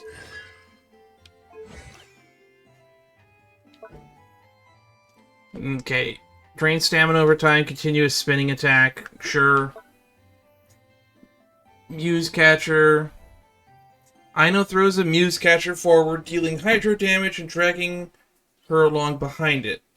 When the dragging stops, Aino deals AoE hydro damage to the nearby opponents. Holding the skill will cause it to behave differently. precision hydrodynamic cooler. Aino deploys custom water spraying device. The cool your jet's ducky and to establish a focused hydronic cooling zone. While active, the cool your jet's ducky will perpetually fire water balls at nearby opponents, dealing hydro damage. So she's like an off-field hydro DPS, or a hydro applicator. Aino will be granted the corresponding buff effects based on the party's moon sign. Moon sign, Ardent Gleam. Her elemental burst, precision hydronic cooler is enhanced. The cool your jet's ducky will fire water balls more frequently, and the water balls will deal AoE hydro damage over a larger area of effect. Aino's elemental burst damage increased by 50% of her elemental mastery. So you just want to just put as much EM on her as possible. Got it. When Aino is in the party's moon sign will increase by 1 level. Miniaturized detection sensor. Displays the location of nearby resources unique to Notcry on the minimap. Cool! I'm glad that they're giving us this for free. Alright, let's test that out. Undivided attention. Yay! Playtime! Oh, that's cool. Moon sign. When moon sign characters are in the party will attain a moon sign level corresponding to the number of such characters. As your party's moon sign level increases, some of the moon sign characters' skills will be enhanced, as well as the effects of some weapon and artifacts. Other characters can also provide buffs to the party. Furthermore, in Notcry, where the moon rises, there appear to be other ways to increase the party's moon sign level. So, Aino increases moon sign level. Cool. Oh, that's cool. She has a grappling hook. Long cooldown, though.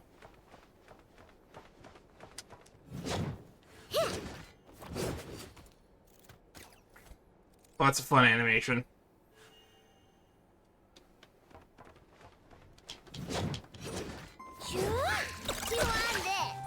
Chew on this.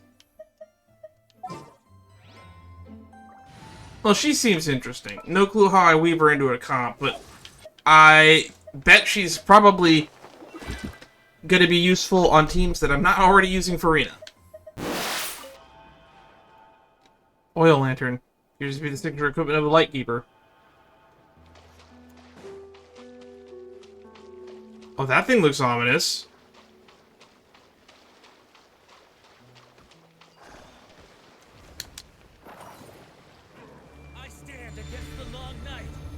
Someone's fighting the Wild Hunt over there. We should help him out. Drop your weapons! Ooh, a little strange. Laid bare.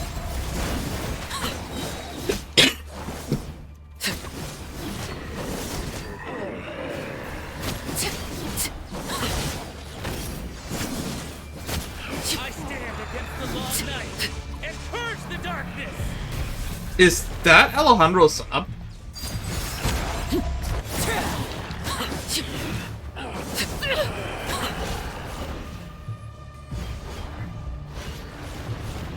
Final warning! Strike them down!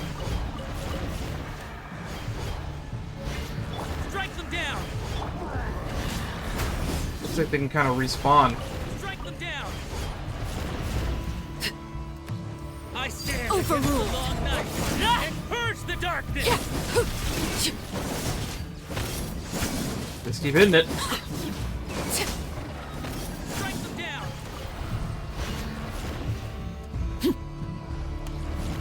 Interact with it.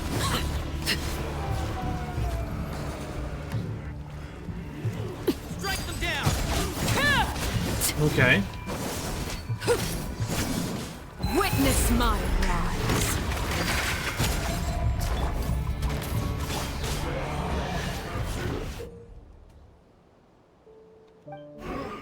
What's this? Did it belong to that strange guy? He just left.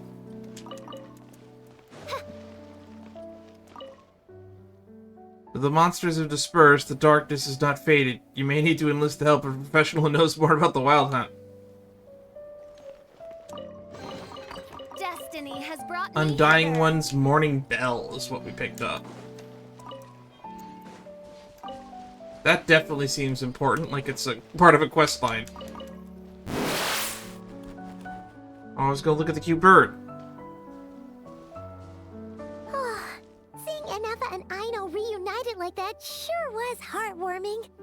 It was. Especially since one of them didn't have a heart. Mm-hmm. We should definitely hang out with them more in the future.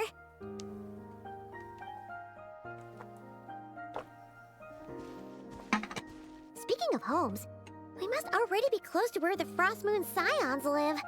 The vibe here feels different. Just like the scenery. Kind of reminds me of the Night Kingdom, to be honest.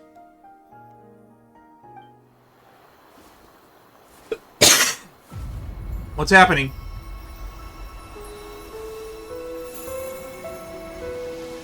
Actually, these flowers kind of remind me of the Travail trailer. The place with all the dandelions and the Intivots.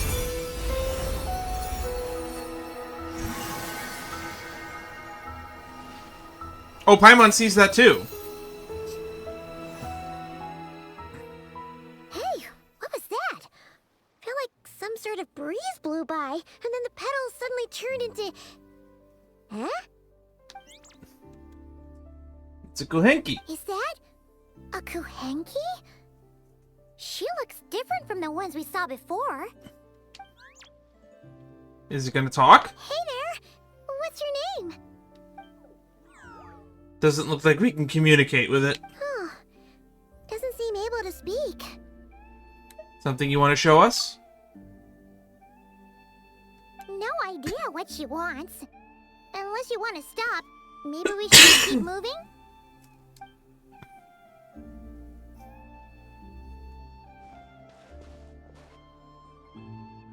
Is it gonna follow us?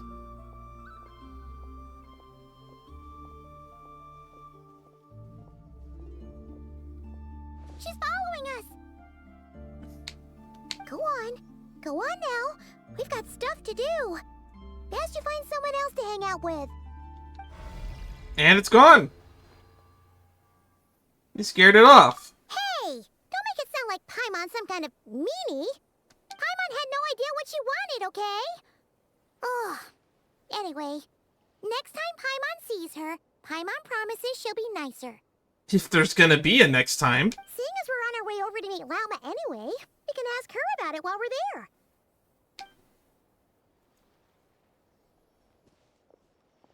There's the Tower of the Not Seven over there in the distance.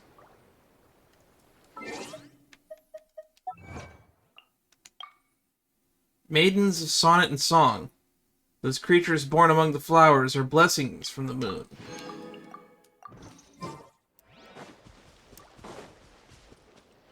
That door looks like it's shut to me. Or not, never mind, it's open.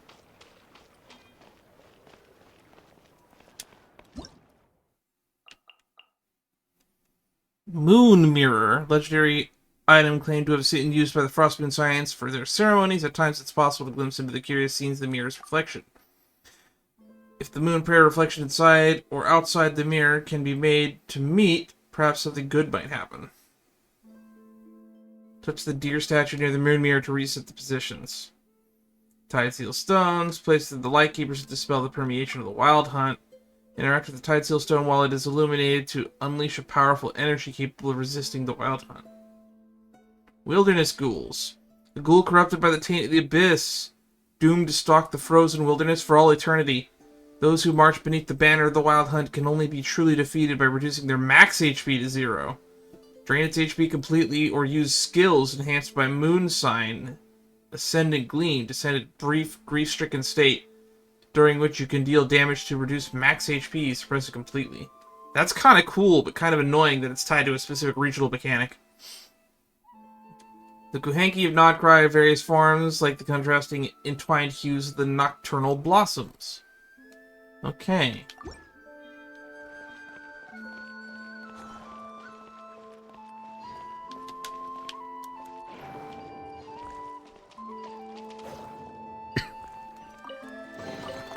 Destiny has brought me hither.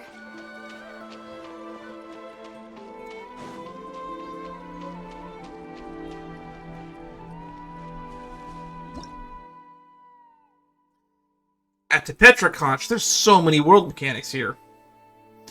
Mysterious and ancient creature that's got a hard shell. Perhaps bashing these shells will reward you with characters with mysterious energy and power, render an empowered state.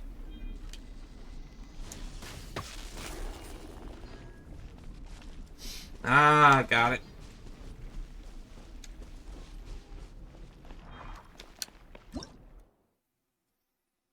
When in an empowered state, characters can press the jump button with the same colored empower to perform a special jump. To the moon! Up, up, and away!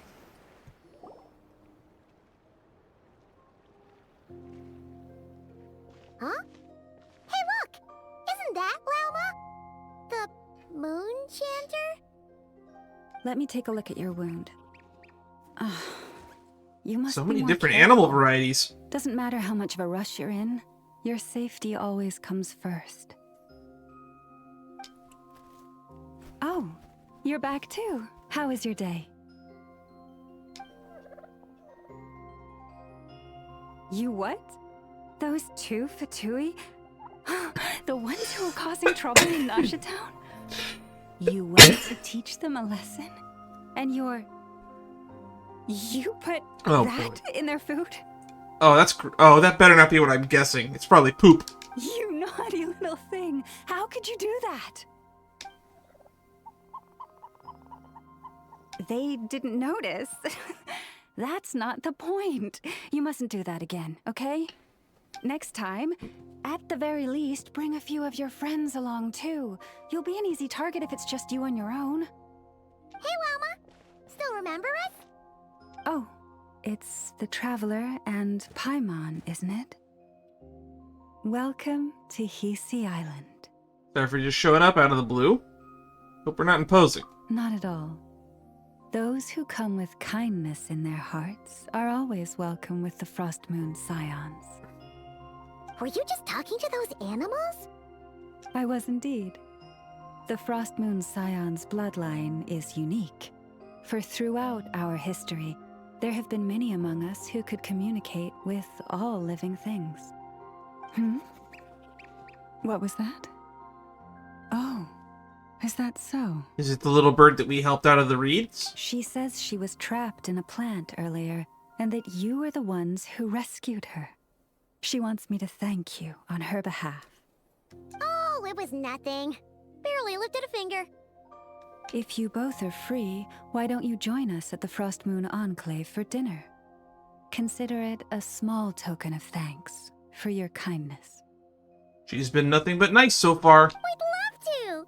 And actually, we had something we wanted to ask you anyway.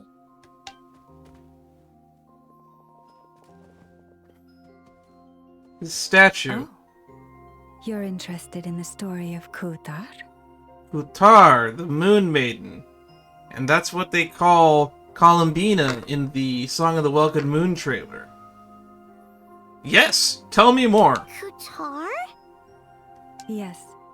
Kutar is our moon goddess. The Moon Maiden who guides us. But up close, this one somehow seems a bit different from the one in Nasha Town. It's like it's more... natural? Or like... more harmonized in its design. That is because ever since the Fatui arrived in Nodcry, they have been modifying and defacing our statues as they please. These statues were made by the Frostmoon Scions who settled here hundreds of years ago. Crafted from the very That's finest 100% Lunacy Columbina. stone. Not only is this stone exceedingly rare, but it also brims with Kuvaki. I suppose the latter must be what caught the Fatui's eye. Can we resonate with it? For a time, we put up fierce resistance. But now, this is the only one left that still retains her original form. We heard they even pulled some ancient moon's remnants down from the sky. That's right. The two largest remnants landed in Nodcry. One here on Hisi Island, and the other on Paha Isle. The Fatui built their research facility on top of the remnant over on Paha Isle. But they've had their sights set on the one here, too. Oh, right, we were going to ask you about this thingy, too. And our spaceship. Oh, it's that little Kuhenki again. Surely that can't be. Hey, we've been wondering what was up with it too. It just appeared out of some petals and hasn't stopped following us since. No, that is no ordinary Kuhenki. These we name Luonnotar, beings born from the moon goddess's blessing. Luonnotar. Can you understand what it's saying? We honestly haven't got the slightest idea why it's been following us. I'm afraid not. I cannot fathom its thinking any better than you can. Okay, so you could talk to animals and even you can't understand it? Well, that's not a good sign. Sometimes a long time must elapse before the moon goddess's blessings turn into Luonnotar. Perhaps you two were simply there to witness that transformation. But it's following us still. Oh, maybe. Legend has it that the Luonnotar bring good fortune.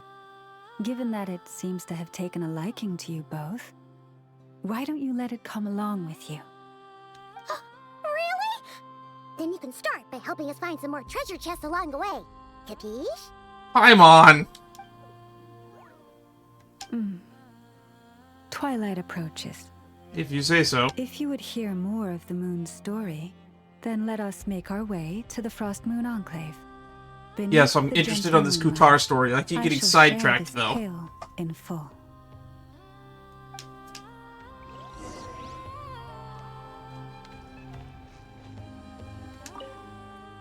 Statue of the New Moon. The world opens itself before those with noble hearts.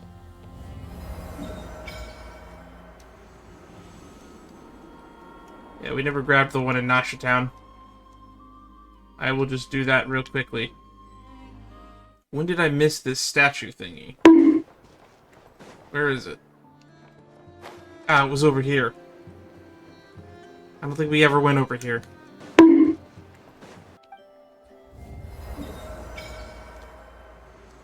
Alright. That's 2/3 of the map open. And some world quests. This must be that northern cemetery Flynn's was talking about up here. Or maybe it's up here even. I don't know. So this is where the Fatui base is then, actually. Follow Lauma. Oh, we're in slow-mo walk.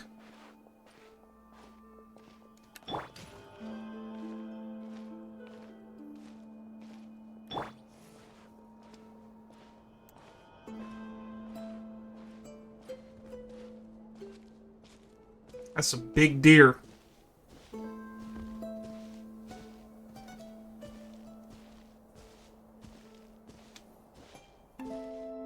She's like the head priest or something, right? Adherent of the Frostmoon Lady Scions. Lauma, you're back. I love the designs on the kids. I think those are kids.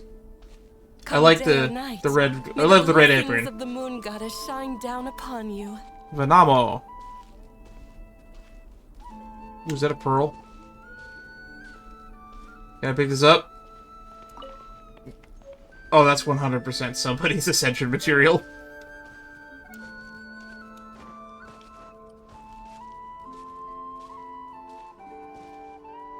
Nah, I was gonna grab it. Lauma, you have returned. Wilhelmina's back. Wilhelmina, this is the Traveler and Paimon. Of course, my lady. Oops, I didn't mean to skip that. Wow! Everyone along the way here pretty much saluted you. Are you, like, super important around here? I am but a moon chanter. One entrusted to convey the moon goddess's will. Nothing more. She's just being modest. The Moon Chanter holds the highest rank among us Frostmoon Scions. Lauma is our leader. Could have fooled me. I mean, you have the more impressive headdress. Wilhelmina? But she does have the antlers. I know. I'll send word to the kitchen. 2 meals coming up. And now I feel like we're imposing. Whoa! Paimon had no idea you were such a big shot. It is merely that the unique traits of our bloodline have manifested themselves especially strongly in my person. That is no accomplishment of my own. So you have bigger antlers than everyone else. Please, follow me this way.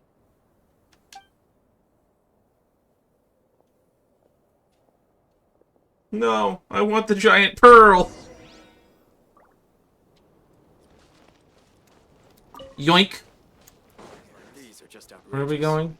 Ooh, more giant pearls. Yoink. Yoink. Oh, we're going up there. Give me a second. Yoink, yoink, yoink. When I eventually edit this down, it's probably only going to be about a 2-hour stream. There's a decent amount of just walking around that I can cut out. Even to this day, I am still trying to piece together the many fragments of our past. It is a story not only of the Frostmoon Scions, but also of the moons themselves. So the whole history isn't known? A story of the moons? Yes. We Frostmoon Scions are the last descendants of the ancient golden realm of Hyperborea. Its former glory may have faded, but what remains is a memory uniquely ours. Hyperborea. In the distant past, Teyvat had not just one moon, but 3. Yeah, we know that. It is said that they were created by the primordial master of this world, cast into the firmament to keep peace in the land below. So some of this is going to feel like a refresher for me, since a lot of this is stuff that we kind of already know if you read the lore books, and if you have been looking at a lot of the side quests and whatnot that delve into it deeper.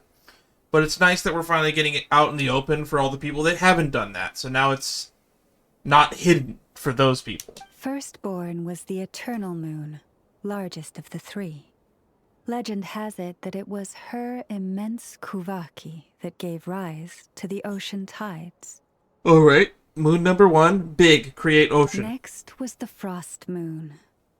Smaller than her big sister, yet brightest in radiance. Her glow became the cold, undying lantern of the night. Finally came the iridescent moon, smallest of the sisters. Most of the time, her light was barely visible to the naked eye. Yet when she shone, her fleeting halos were all the more mysterious for it. A moon with halos. Wow! Sounds like it all happened so long ago. So, what happened to them afterwards? They got blown up. Afterwards, well, as you have seen, the 3 moon goddesses perished. This happened in a war triggered by the Descenders, and of the 3 lunar husks, only the Frost Moon survived unbroken, while the others were shattered to pieces.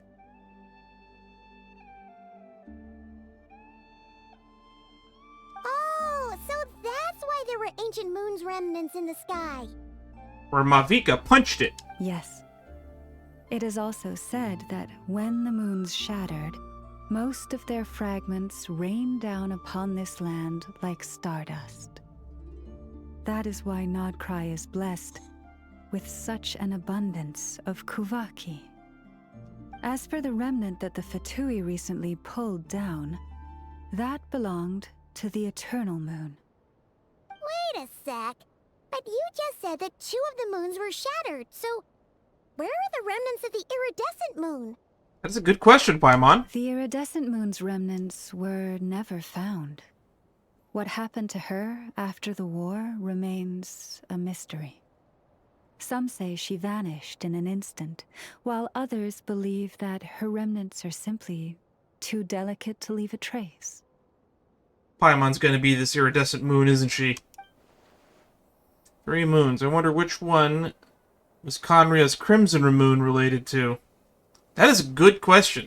Yet, though the era of the 3 moons has long since faded into legend, successive generations of Frostmoon Scions have always passed down a prophecy that one day the moon goddess would return.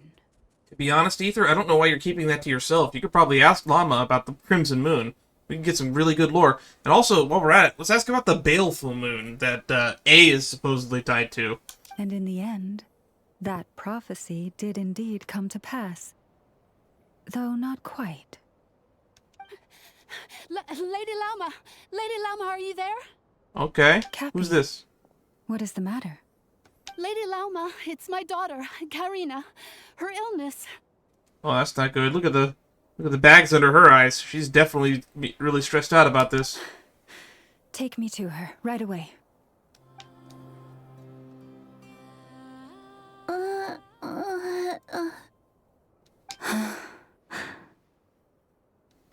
Her sensitivity to Krumbkake is flaring up again. After her last treatment, did you follow my advice and seek medical help in Nasha town? But those doctors are all Snezhnayan. They're outsiders, compatriots of those brutes who invaded our homeland. How can we possibly trust them? Not all outsiders are enemies, Cappy. They've been treating this condition for generations. They have the experience we lack. But we're Frostmoon Scions. Should we not remember what the outsiders did to our moons? Surely the Lady Kutar will reward our devotion. Man, boy, do I have some bad news for y'all. Yeah, your Lady Kutar is one of those outsiders. But Cappy, Kutar is long... This isn't the time for debate. Oh, lost child. Man, why has everybody got to be so xenophobic? By the howling winds of the frigid night, let not the silver flame within you fade. By the frost moon's grace, I shall warm you, curled up as a fledgling in frozen soil.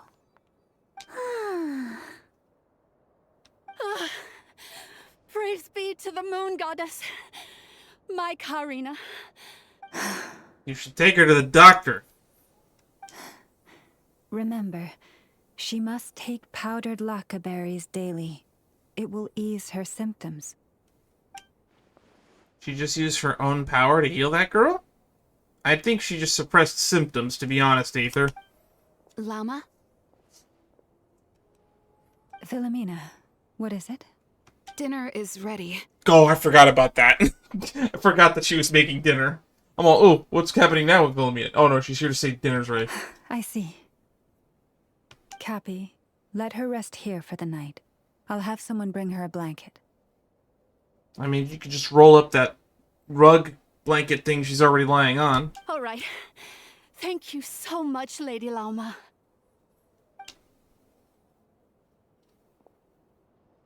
Man, the more I look at those bags under her eyes, the more sad I feel. No. Anything we can do to help?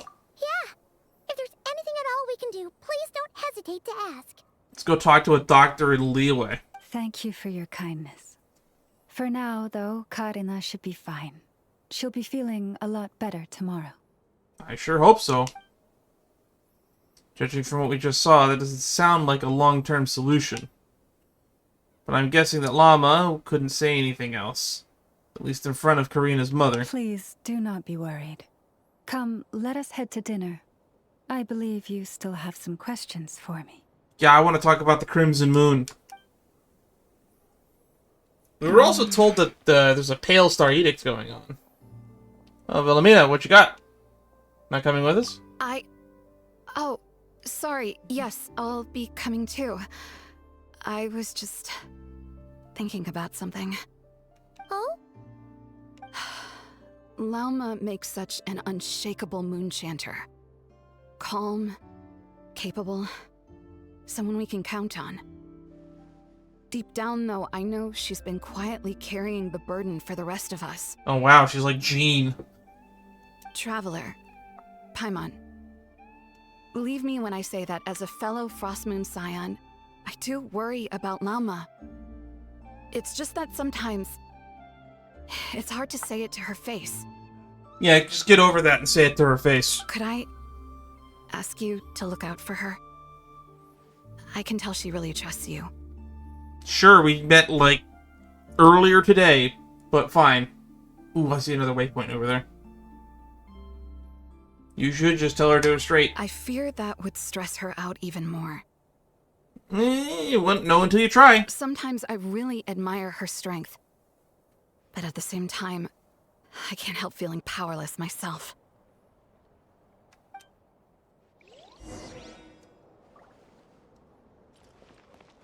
Okay. Have dinner with the Frostmoon Scions.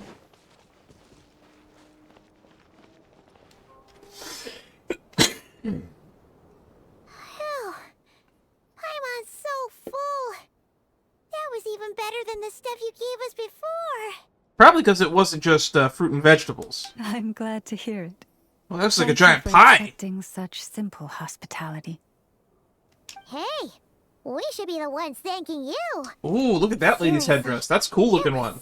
Seriously scrumptious. How did you even manage to finish it? This slop's barely edible. Oh, right, the one they got had the bird poop in it. Then again, I guess that's what you'd expect from savages. Ooh, big guy's here. It's you. Also, he threw around the S-word slur. Back in Nasha Town. My sincerest apologies. If you found the food we gave you earlier difficult to swallow, may I suggest taking a deep breath and joining us? These delicacies might change your mind. After all, I suspect that your previous meal may have been tainted with something most unpalatable. Huh? What do you mean?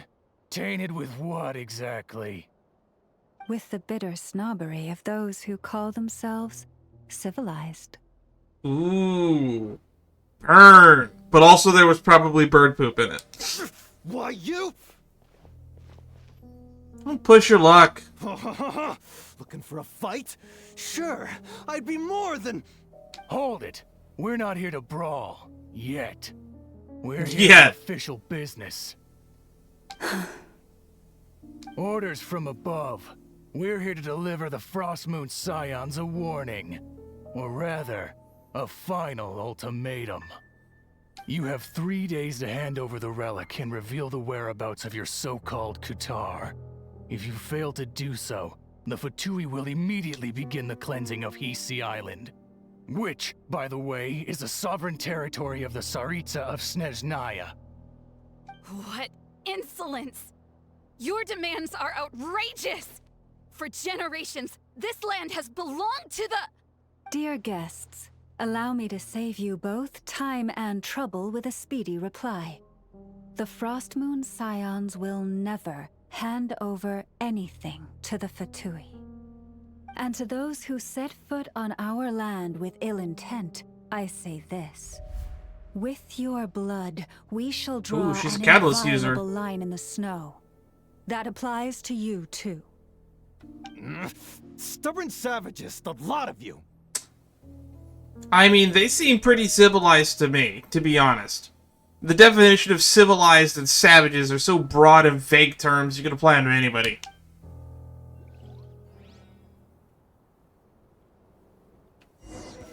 Oh, we're gonna fight. Fatui Operatic. Is that just operative, but in another language? Member of the Fatui's elite Operatic forces tasked with maintaining the line of battle. They wield powerful modified weapons and harness the power of Kuvaki. Because of this, you might be able to effectively target them with Kuvaki-based attacks, while they're charging up their weapons to unleash powerful attacks. Also, I have no clue how you work. And she's C3.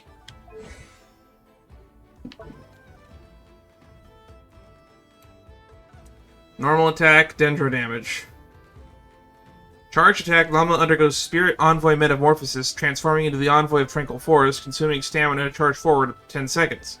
While in this state, Lama's interruption resistance is increased, and she can consume additional stamina to perform 2 consecutive jumps. When exiting the Spirit Envoy state, the Spirit Envoy Metamorphosis will enter cooldown, during which time Lama's charge attack will be transformed into a Spirit Call Prayer. Consumes a certain amount of stamina to deal AoE dendro damage to opponents in front and after the casting time. Skill. Silently incants the ancient hymn, summoning a Frostgrove Sanctuary with different effects depending on whether you tap or hold. Tap, intone a Hymn of Hunting, dealing AoE dendro. Hold, can be unleashed when you have at least one Verdant Dew. Lauma consumes all Verdant Dew and intones the Hymn of Eternal Rest, dealing a regular instance of AoE Dendro damage. Another instance of AoE Dendro damage that is considered to be Lunar Bloom damage. Each Verdant Dew consumed will give Lauma 1 stack of Moonsong, and each time you hold to cast the elemental skill, the maximum number of Verdant Dews, 3, can be consumed this way. Additionally, when Lama's elemental skill or attacks from Frostgrove Sanctuary hit an opponent that has got Dendro Res or Hydro Res, will be decreased for 10 seconds. Ultimate! Let the wishes of all beings become as Moonlight. Bathe the Earth. Lauma incants Sacred Song of the Far North, gaining 18 stacks of Pale Hymn. Additionally, if Lauma uses her Elemental Burst while she has Moon Song, or gains the Moon Song within 15 seconds of using her Elemental Burst, she will consume Moon Song and gain 6 stacks of Pale Hymn. For every Moon Song stack consumed... Alright, it was Pale Hymn.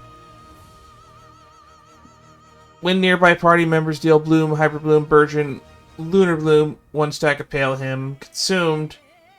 Okay, if this damaged multiple opponents at once, the multiple stacks of Pale of Hymn consumed depending on how many opponents are hit. The duration for each stack of Pale Hymn is counted independently. Light for the Frosty Night. For the next 20 seconds after Lauma uses her elemental skill, Runo Dauntless Rest of Kashiko. Corresponding different buff effects will be granted depending on the party's moon sign. The buffs provided or by different moon sign levels cannot stack. Moon sign Nessa Gleam. Bloom stuff damage dealt by all nearby party members can score crit hits. Blooms can crit? Crit rate is fixed at 15%, and crit damage fixed at 100. Crit rate from this effect stacks with crit rate from similar effects that allow these elemental reactions to crit. Okay. All nearby party members, Lunar Bloom, crit rate plus 10%. It's 20. So it's actually technically it's a 25% then, because she's buffing it from her own abilities. Cleansing the Spring. Each point of elemental mastery Lauma has will give her the following bonuses. Damage dealt by her elemental skill increased by 0.04%. Maximum increase obtainable this way is 32. That's a lot. The cooldown of her charge attack, Spirit on by Metamorphosis, is reduced by 0.02% to a maximum of 20%. Moonsign, Benediction of Nature's Chorus. When Bloom reaction is triggered by the party member, it will be converted into Lunar Bloom reaction. Additionally, when Lauma is in the party's Moonsign will increase by 1. Prayers for the Forest. Dispose the location of resources unique to Notcry. Okay.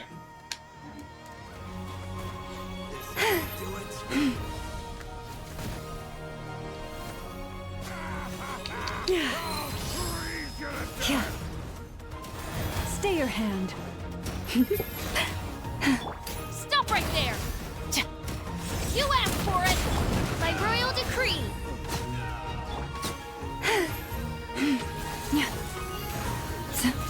Oh, that's a big gun.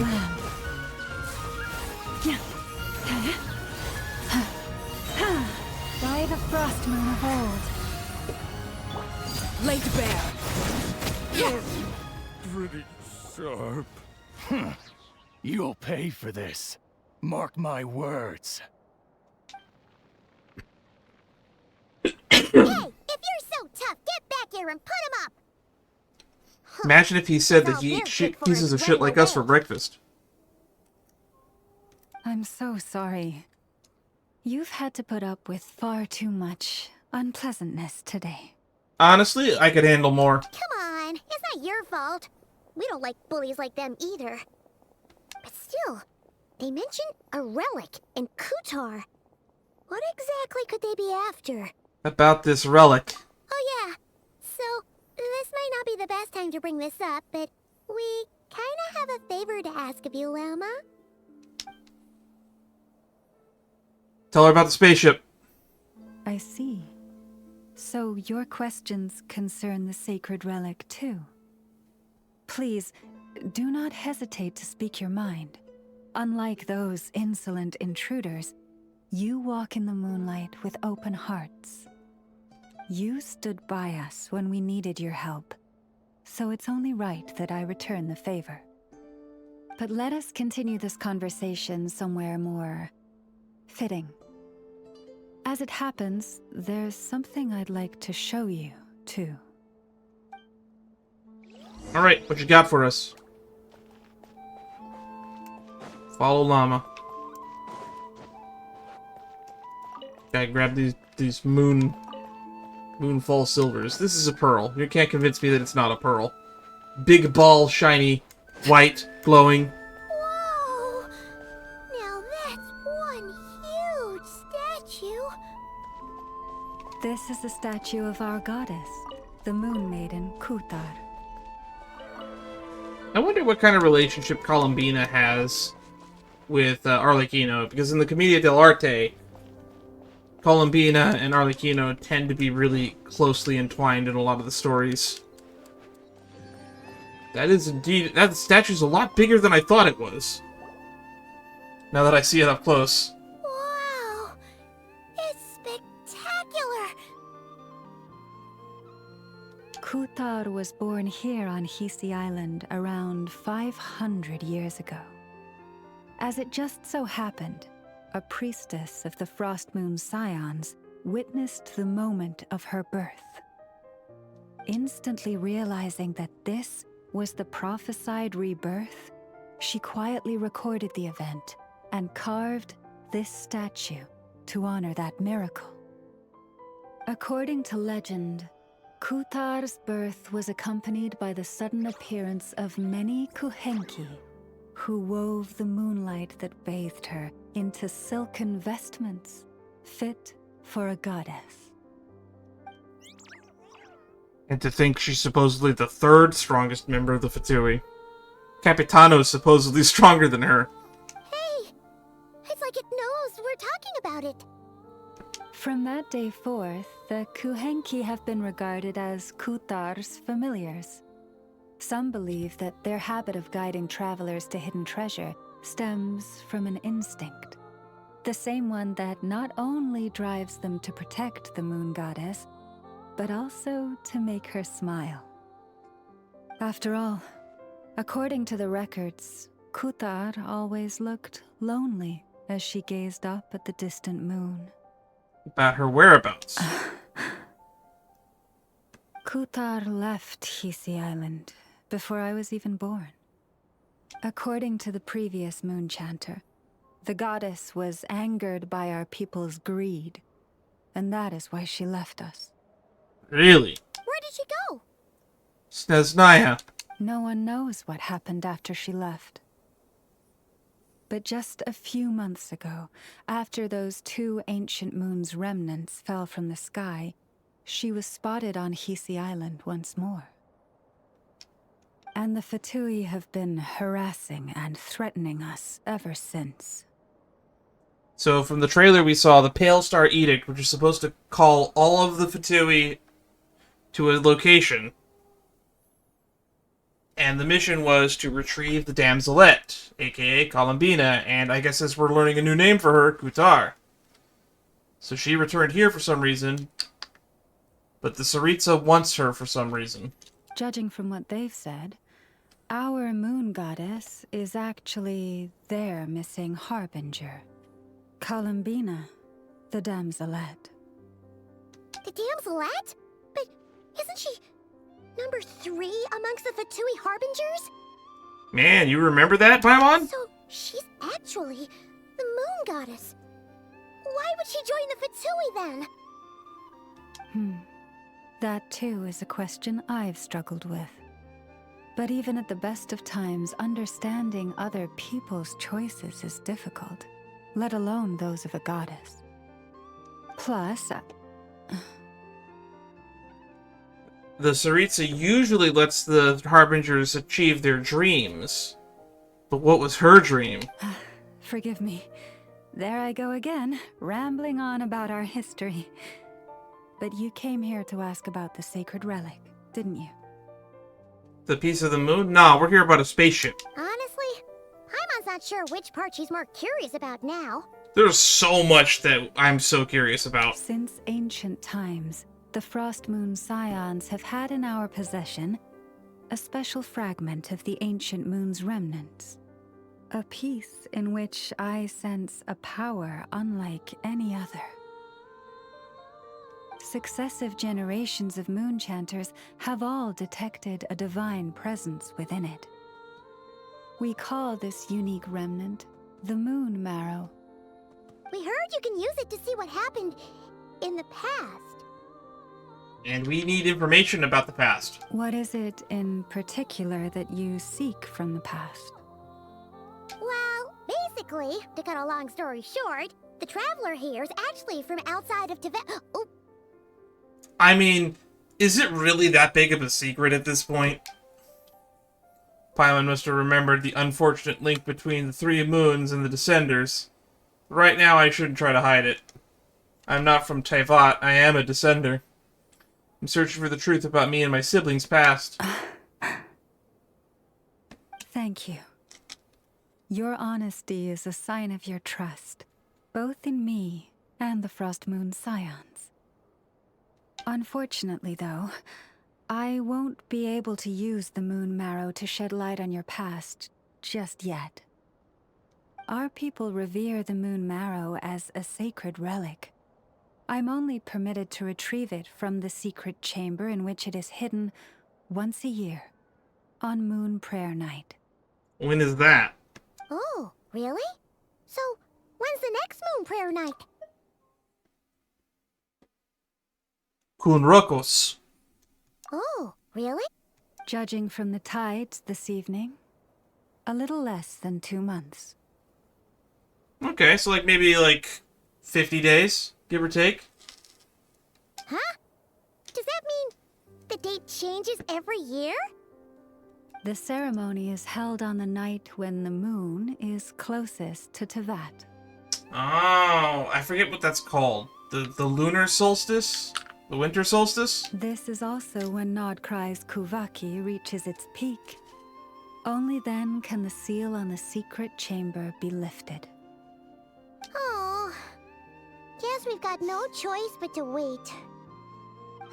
I am truly sorry that I cannot help you. So that sooner. should be probably around the time of either the next patch or the patch after that. So Lunar 2 or Lunar 3. But, as the Moon Chanter, I swear that I will do everything I can to help you find the answers you seek. Thank you, Lauma. That means a lot. Think nothing of it. After all you've done for us, you deserve nothing less. We have not done much for you. Well, I mean, we've given you a lot of trust and information, though. Who'd have thought today was only our first day in Nodcry? Feels like so much has happened already. I'd also like to point out that we've had effectively 3 dinners at this point. If I may be so bold, what does family mean to you? That is a very good question. Ether didn't have an immediate answer, huh? I mean... If you are aware of something, a secret that could hurt your family, would you be honest with them? Or try to hide it? I would be honest. I don't know about Ether, though. Ether loves his damn secrets. Secret. Surely keeping your family in the dark is never right. I'd... Come to think of it, it's not as if Lumine has been hiding things from me. She really hasn't. She just keeps saying, you'll figure it out on your own. Oh, I'm so sorry. That was a strange question. I didn't mean to put you on the spot. It's okay. I guess... I've just never met anyone with a story quite like yours before. I just suddenly had the urge to ask. We're gonna look for a stopping point now, and then we're gonna end the stream. We'll resume this tomorrow. It's getting late, and you two must be rather tired too. Would you like to stay the night here on Hisi Island? I can have someone prepare some lodgings. Nah, we can go back to Nasha Town. It's not a big deal. Oh, that's all right. We've already got a room back at the Flagship as it happens. Speaking of which, if you ever need us, feel free to come knocking. Do you need me to show you the way back? I think we can see ourselves out. No worries. It's quite a way, and you should get some rest too, Lauma. We'll make sure to be careful. Understood. Then I won't keep you. May your first night in Nodcry pass in stillness and peace.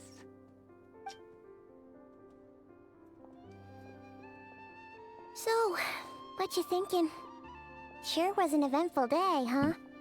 A lot to think about, that's for sure.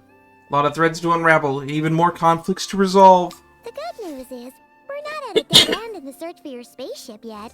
We can always learn more about this place while we wait. The usual drill, huh? Yep. Paimon's really getting sleepy now. If she gets too tired to fly back, you carry her, okay? Okay, okay.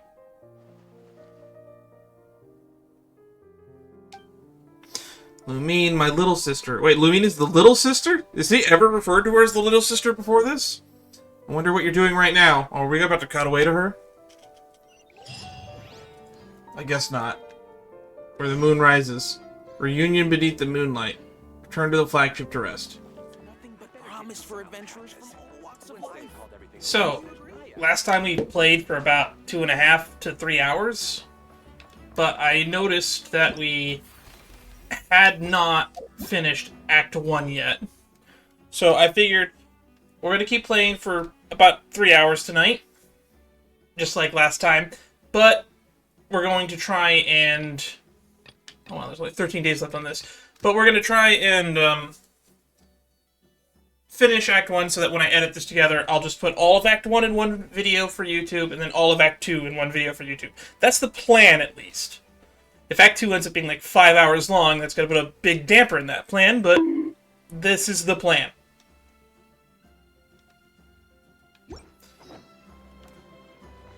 And then I will announce some more stuff when we get ready to start Act 2.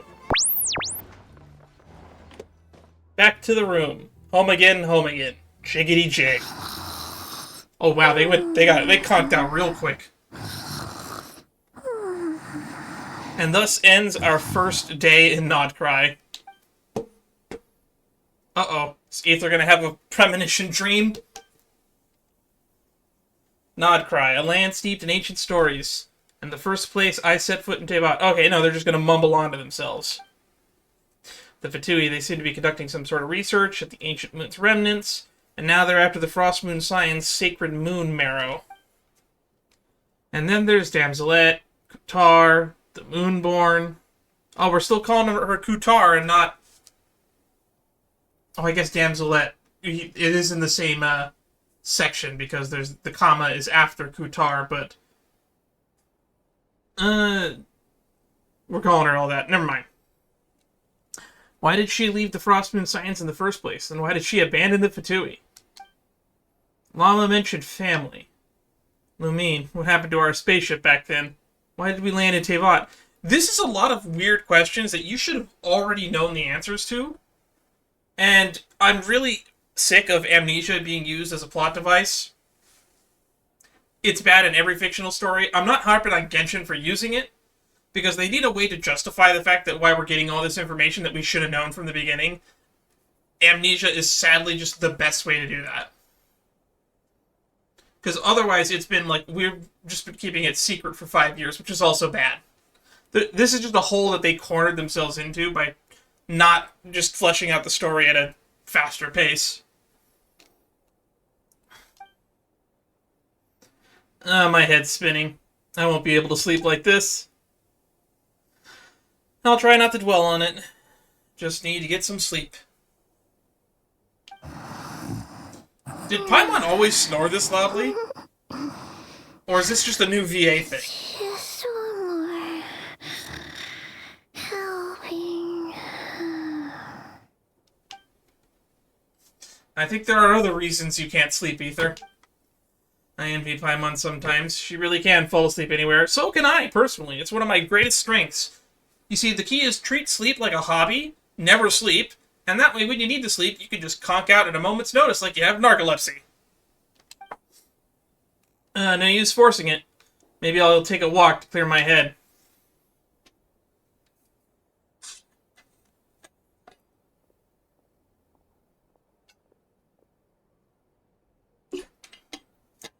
Oh wow, we're actually leaving her a note.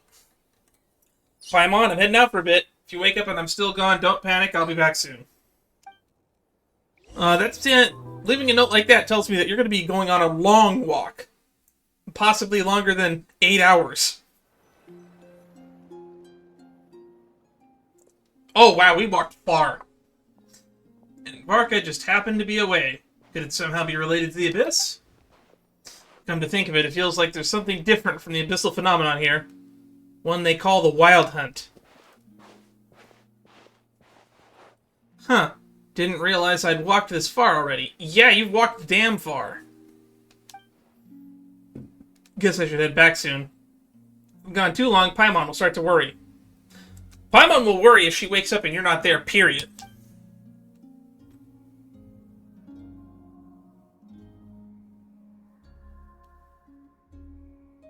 That's not a good sign. Someone is singing. Is that singing? Oh, I forgot about you.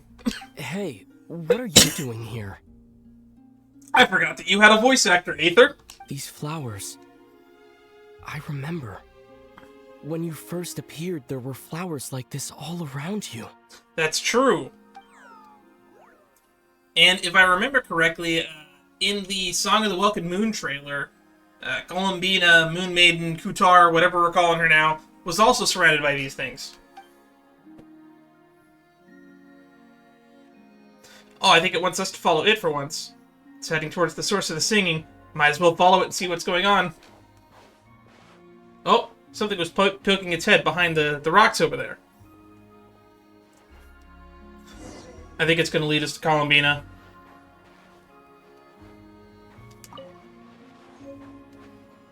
Icy Pebble.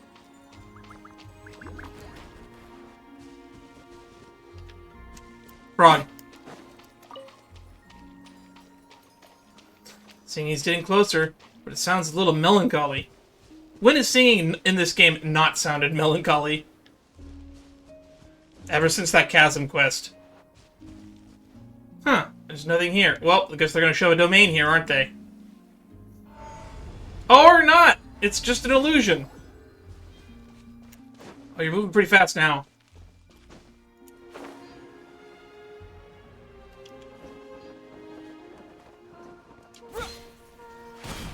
That's a big drop. Oh, there's a lit waypoint for us already, too.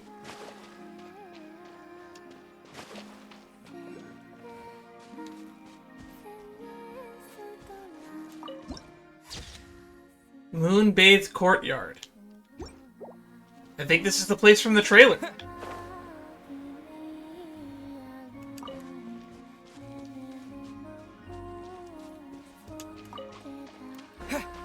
I want to cut out as many of these orbs as possible. Oh, there she is. She's right over there. Also, that's a big pearl over there. Oh, there's an Oculus over there, too.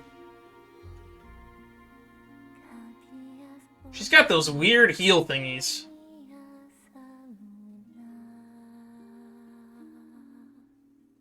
I'm not going to advance the dialogue. I'm going to let it play out.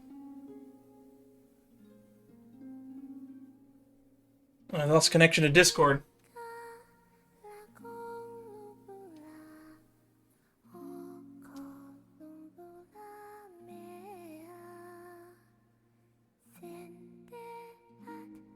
Just want to listen to it and absorb the music.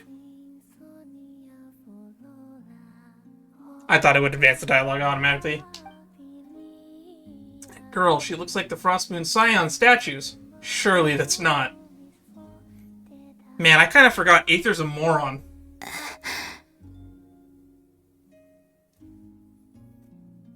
Who goes there? Is she actually blind? I don't know. She's always got that weird veil thingy that's blocking most of her eyesight. So I don't know if she's actually blind or not. How did you get in here? I was led here by someone else. I am but a passing traveler. I followed your song here. I'm very sorry if I've intruded. So Mister has a hate boner for the Fatui. How are you going to treat this person that was a member of the Harbingers? And a pretty damn high-ranking one at that. Well, not the highest-ranking one you've actually interacted with, because you've interacted with the Doctor and Capitano. So we expect her to be somewhere on the power scale of that. Lunatar. The Kuhenki. She brought you here. What do I do now? Did I just wander into her private abode? Should I leave? You should probably voice some of these thoughts aloud. I have questions I really want to ask her. May I ask, are you the one they call Kutar? And the harbinger that the Fatui refer to as the Damselette? The Fatui? Did you have to say it like that? Are you here at their behest? Uh-oh. That's not a good sign. Or maybe it is a good sign that she's that angry about the Fatui. I don't really know. I've never really taken the Fatui as bad guys, but there's a lot of bad eggs in there for sure. What's going on? These flowers, did they just turn red? And that sudden sense of impending danger. Please, don't get me wrong. I have no intention of doing anything for the Fatui.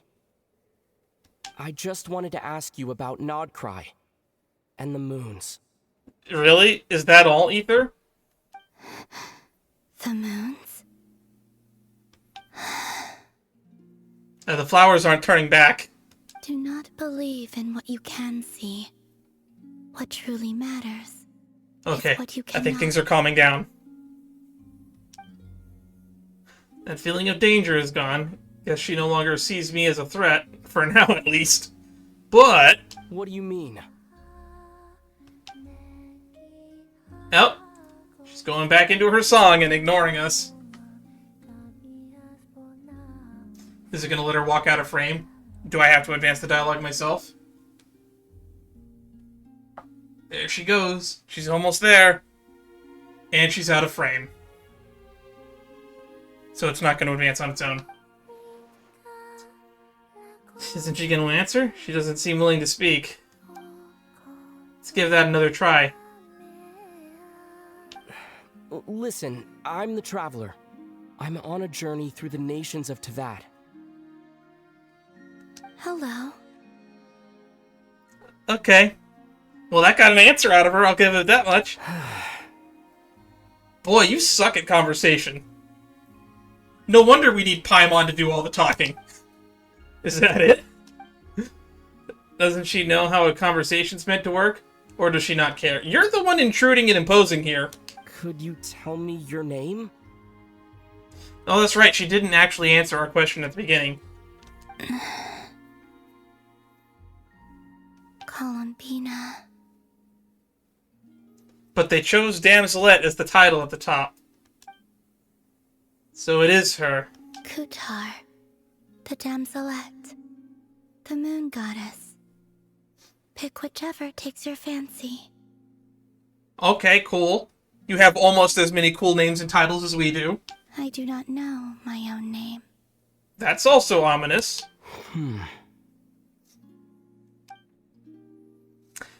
We're all given our name by someone else, but according to Lauma, she was born in Teyvat alone. That must be why. Then, Columbina.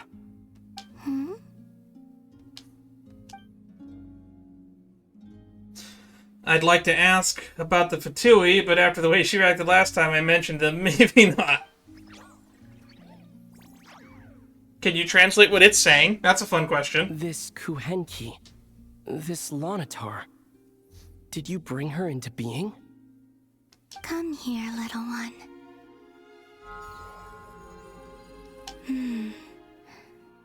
The trace of a blessing, but not one of mine.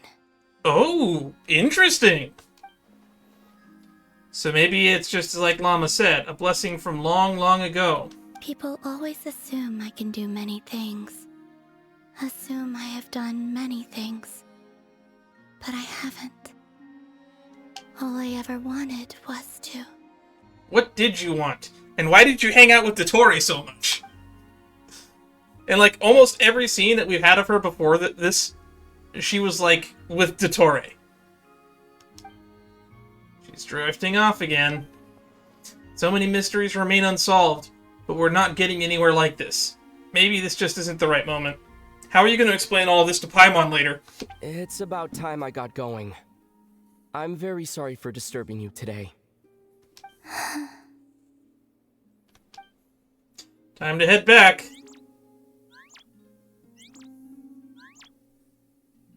Oh, can you translate that for me? I already asked. The Lanatar doesn't want to come with me? Columbina. That Kuhenki. Oh, you're leaving? I did say that.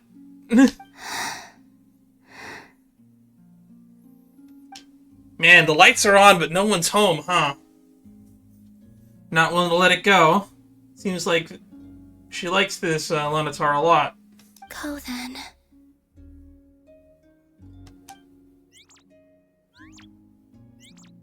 Goodbye.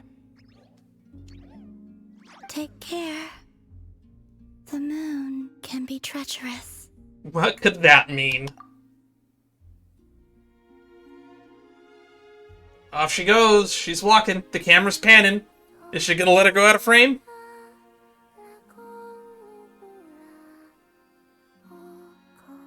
Oh, it panned on its own. No hands.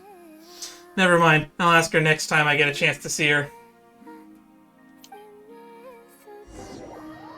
Beautiful song, though. I can't wait to hear it in full. Maybe I did hear it in full, but I don't know. It's hard to tell where it loops. So the damselet has been here on Heasley Island all along. But if it wasn't for the Lunatar, I would have never found my way in. She didn't seem all that concerned about the world outside. Why did the Fatui want her back so badly? I don't know. Maybe to shore up her numbers. Maybe it has something to do with their moon research. I don't know. The moon can be treacherous. What is that supposed to mean? Oh, shit! Wait, is that... Yep. Lumine? That's not a good sign. Does she not notice us? Why is Lumine here? She's alone. Oh, that's the thingy I saw in the background earlier. I thought that was following us. It's just a monster guarding a chest. Could she be planning something? Probably is. Lumine!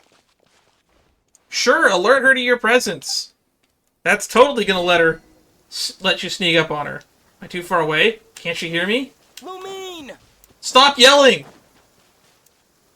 Lumine! Ether, it's you. Okay, so you were just ignoring him the whole time and not running? She doesn't seem surprised to see me. Did she already know I was a Nodcry? Why are you here on Heasley Island? If I told you I was here in search of the Frostmoon Scions' sacred relic, what would you think? I'd say that you have a lot of stiff competition in that. Ether, stop being a moron. So Lumine's looking for the Moon Marrow too? But surely she can't be working with the Fatui. So what is she after? Are you also here to uncover the truth about our past? That's right. Okay. So we align there for once. What happened to us in the past? How we came to Tevat? Why our spaceship crashed here? There are things I want to know too. Darn, I expected at least half of those you to already know the answer to. So even Lumine doesn't know. But I'm not about to sit around waiting for another 2 months to find out. But the tide. Wait. Wait? But I still have unfinished business. Oh, I didn't realize that we were in that spot where we met with Lauma earlier. Next to the weird statue. That's the way to the statue of Kutar. Moon Maiden. Is she just gonna walk off? Oh, now she's running. Boy, she ain't running very fast.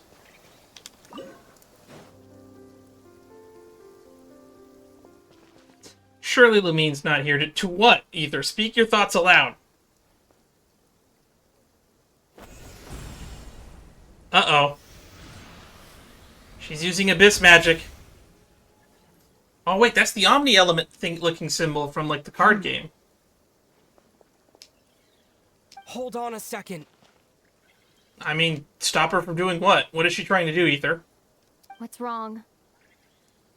That's the Frostmoon Scions' sacred relic. We can't just... What do you mean we, Ether? There is no we here. She is doing something. You are standing there like an idiot. Use it to get to the bottom of all this? We should at least get their permission. You barely even know her, yet already you hold that moon chanter in such high trust? I mean, I've known her for a day, but like I've said multiple times on this stream, and even on several of the Honkai Star Rail streams, I am willing to give my trust until you give me a reason to not trust you. Lauma has only held one secret from me so far, and that's enough for me to say everybody has a secret, and I'm still willing to trust her. What do you mean? She told you that the seal can only be broken on Moon Prayer Night, when the flow of Krumbkake is at its peak, yes? She did say that, and I wasn't sure if I believed her, I'll be honest. You heard all that? Are you just, like, eavesdropping on us all the time? Watch this. Huh? But... Get it now? She's been stalling for time. As long as the statue's base is imbued with sufficient power, the secret chamber can be opened at any time. Doesn't mean that the relic within the chamber can be taken or removed from it at any time, Lumine. You're making some assumptions there. Lumine used abyssal power, not Krumbkake, yet she's broken the seal all the same. Well, it also isn't basically... It doesn't make it that she was lying either. If you needed Krumbkake to make it accessible, a certain amount of it, it just means that nobody within the Frostmoon Scions had that much power to open it. Did the abyssal power override the seal's Krumbkake? Or has Lumine been telling the whole truth and nothing but? Maybe Lauma''s just afraid of breaking with tradition? Who should I trust? I think you should trust Lauma for now. Your sibling has given you plenty of reasons to not trust her so far. Is it such a sin when I don't put all my cards on the table for you, but not when someone else is doing it? Is she like reading our thoughts? It's not like that. Is it? Lumine, you've got it all wrong. I'm honestly still flabbergasted we're getting this many voice lines between the two of these characters. These guys never fucking speak. This whole time, I've wanted to ask you, what happened to make you like this? I admit, I've been having trouble accepting it. That's because you're a moron. I can understand her point of view pretty plain as day, given everything we know already. All you would be getting from her is more context and possibly closure.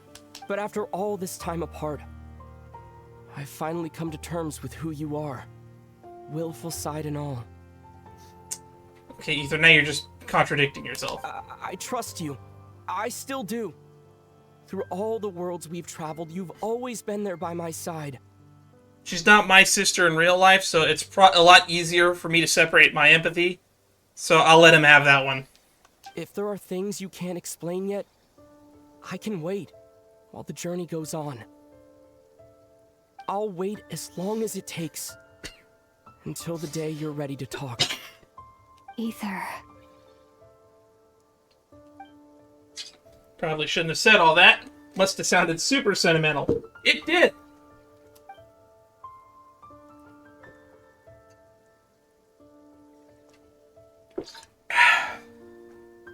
But the truth is, I've bottled that up for way too long already. I wonder if someone has gone and tallied up every, second that these two have actually been on screen together. And I wonder how many minutes that adds up to. I bet it doesn't even hit, a half hour. I'm not looking to borrow the Moon Marrow simply because of our past. It holds answers about the very origins of Teyvat. Oh? Well, I guess we didn't really stop to think about how far into the past it could look. I've always believed that if you want the truth, you have to see the whole story for yourself. I can get with that. I'm not asking you to trust me, Ether. Just don't try and stop me.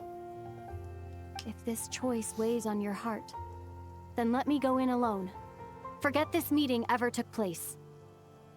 Bit late for that now. I just realized that they're standing in the rain.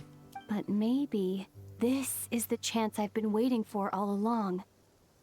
Realistically, you would barely hear this conversation if it was just two people standing in a heavy downpour like this. It would just be constantly over every single sound. Even if it fades with the morning light.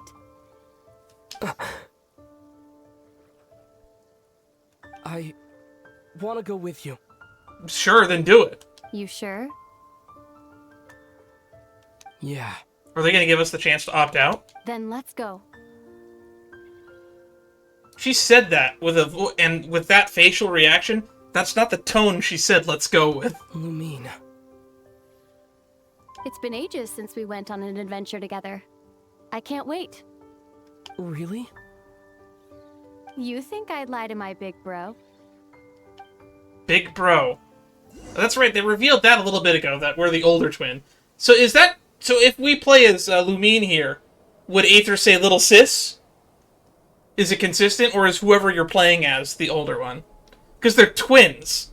They can't be more than, like, minutes apart in age. Oh, 3 steps and it just teleports to a cutscene. Are we going to cut back to Paimon POV now? Is that what's about to happen? From what I understand, Or not. the path ahead is likely to be full of trials and challenges. A deterrence against intruders, and a test for those who truly seek entrance. So glad I swapped my team I doubt comp. the two of us will have any problems. I agree. Still, if we get separated, things could get tricky. Best we move together and watch each other's backs. Even the sound of your footsteps takes me right back. Back to when? As a warrior, as a traveler, as my big brother. I do wonder about the big brother thing. I'm the oldest of 3, for those who don't know. Don't have a sister, though. My parents tried 3 times to have a girl, and they failed.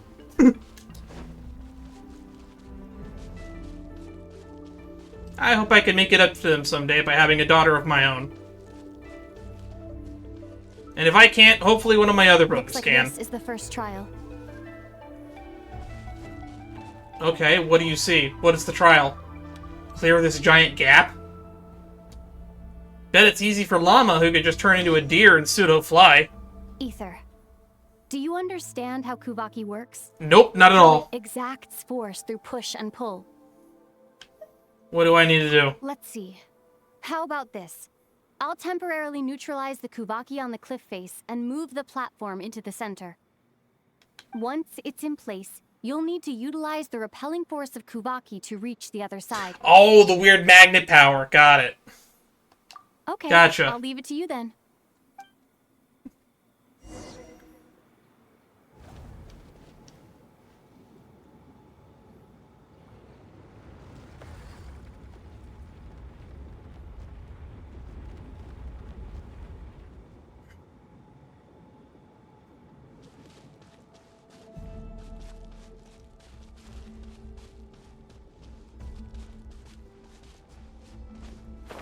Am I supposed to glide onto this?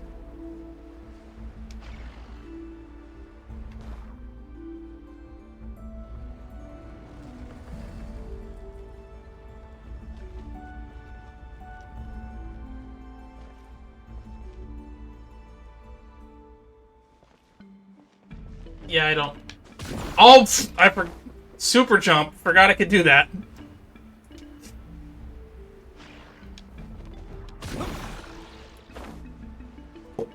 That just barely gives me enough height to get across. This should help Lumine get across. What should? Oh, this?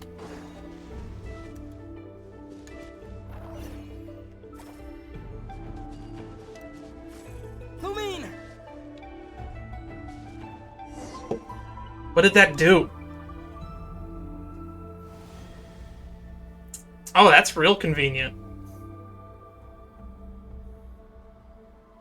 We make a pretty great team, huh? Just like the old days. What old days? We have no memories.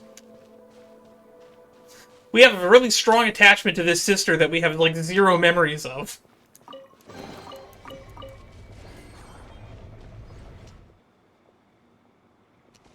I'm just admiring the architecture. A wide open space. Must be in for a fight. Or maybe not. 2 slimes? Really? Was that it? What a letdown. Look at Lumine's face. It's so unlike her. She's smiling. Was she scarred by her experience while we were apart? Each day, a mark in the flesh, until she ended up like this? Ether, What is it? why are you looking at me like that? Those enemies were weak, were they not? Yeah, but you act... I don't even know how to put it into words. Ether should be doing it, not me. Maybe it's because the trial's only just begun. Actually, I've got an idea. I don't like the sound of that. Why don't we have ourselves a little friendly competition? Oh, I'm getting HSR flashbacks to my day in Finon's killing competition. Let's see if your journey has made you rusty. I mean, the unknown god, who we don't know the name of canonically at this point. Or do we? I forget. I mean, outside of the game, we know that it's Asmodee, the ruler of space. But I don't know if Ether has figured that out yet. But she took our powers away, somehow. We don't really know how she did that. You're on.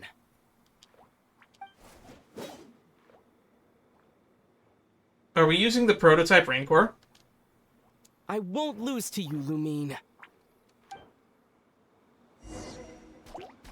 If memory serves, I used to come out on top more often than not.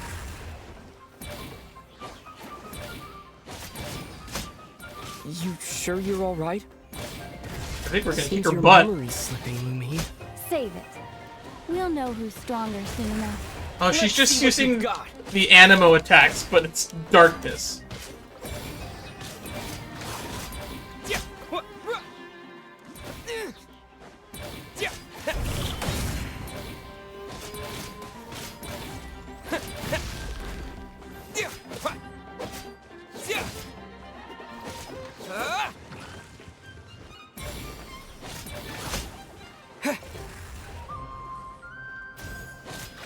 Here, I'll let you take this one. But next time, I won't be so...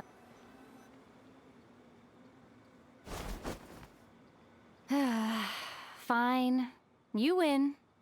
There's probably a different cutscene if we lose. Didn't feel like you really wanted it anyway. Going all out in a place like this? Sounds like overkill to me. That probably would have been a tough fight without her help, though, to be honest, because Traveler's kit kind of sucks.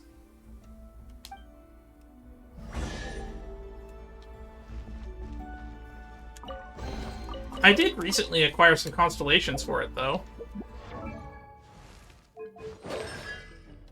Because these upgrade with the bottom text if you turn in the weird gem thingies you get from doing all the tribal quests. Let's keep moving.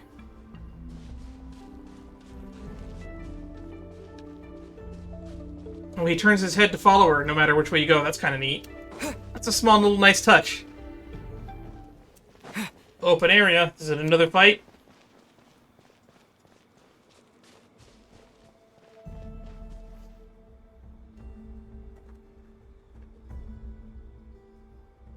What is this place? Also, aren't we technically, like, underground? I guess this is a domain, so it doesn't really matter. No sign of any monsters. Feels like a ritual site. But something's missing. Kuvaki? It's ahead. Inside that thing that looks like a mirror. I can feel it. But maybe it's sealed within. Oh, it's the mirror puzzles. Can you open it using Kuvaki? Maybe. Apparently not. Do you think it might have something to do with the Frostmoon Scions bloodline? Lumine? Why do you find that so funny? If this is about strength of blood, what could possibly stop us? You're starting to sound a little white supremacist-y over there, Lumine. Then again, we are supposedly, like, outsiders to the world or something or other. We don't follow its rules. Why don't you check around for other clues? Sure. Okay, so Lumine's gonna just try to brute force it while we actually try to figure out the puzzle.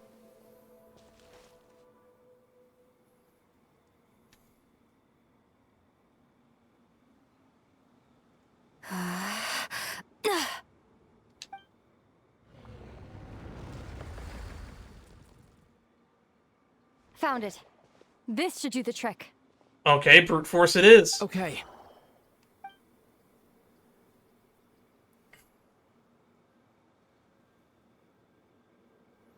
So how are we supposed to do that without cheating?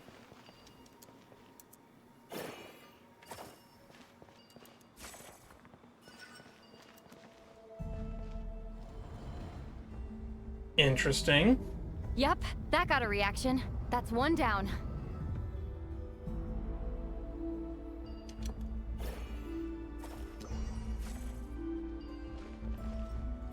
Alright. I'm assuming Nicely there's two done. more of these.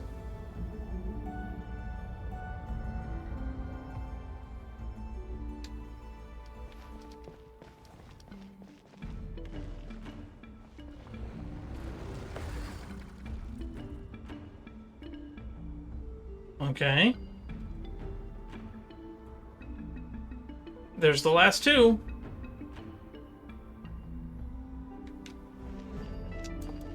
This is less of a puzzle and more of a solution. You've got this. One more to go.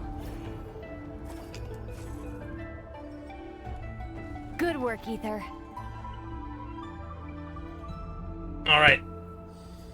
Open Sesame.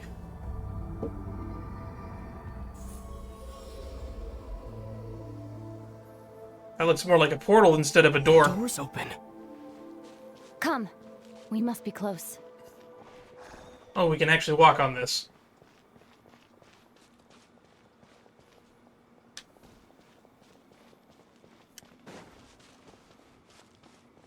We are so gonna get in trouble for whatever it is we're doing. What if her opening it is just gonna let the Fatui come in Stay here? on your toes now. Oh! Have you considered that I might be the more experienced between us? Is that so? According to whom, Ether? According to whom? So, I actually can't move that will much. you be heading off again after we're done here? Maybe. Maybe not. Probably. Another cryptic response. Don't worry about things that haven't happened yet. That's exactly what worrying is.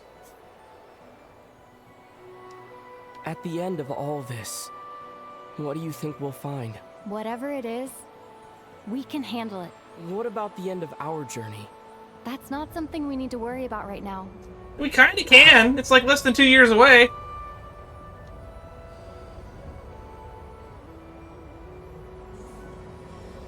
Man, it would have been nice if they let me collect those keys. Kinda made her do all the work, but I appreciate the conversation between siblings. Where did she go?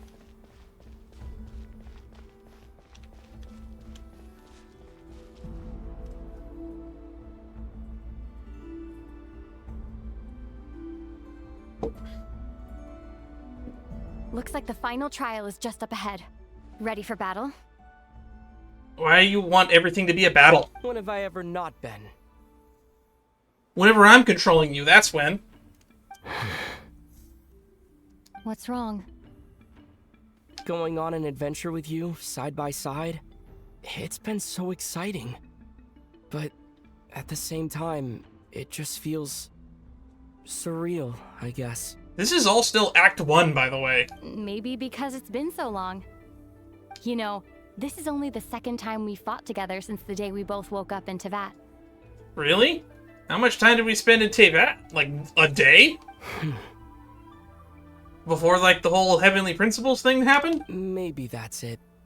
Ether, let the light of our blades come together once more, just like they did in the past. Who mean? I still don't have my sword, by the way. This is a night of miracles, an adventure that belongs to us. Let's not weigh it down with worries and regrets. This is our adventure. Did you activate that bridge? Because I didn't. I'm gonna let you take the front, so that way if we get in trouble, you get blamed.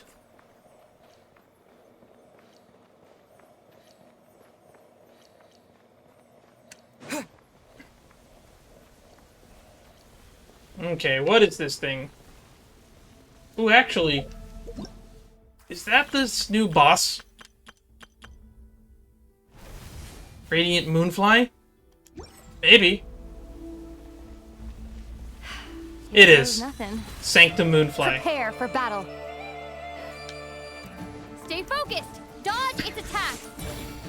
Don't forget to heal yourself.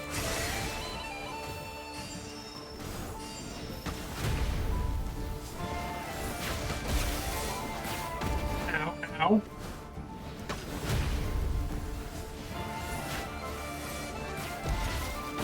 Watch out! This is bad. Now's our chance. Oh wait, light power?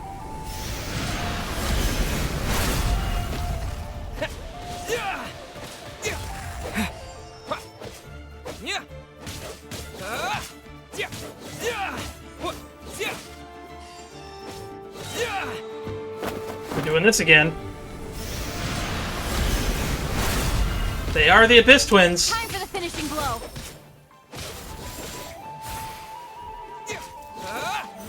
Man, why can't we play as this version of Ether normally?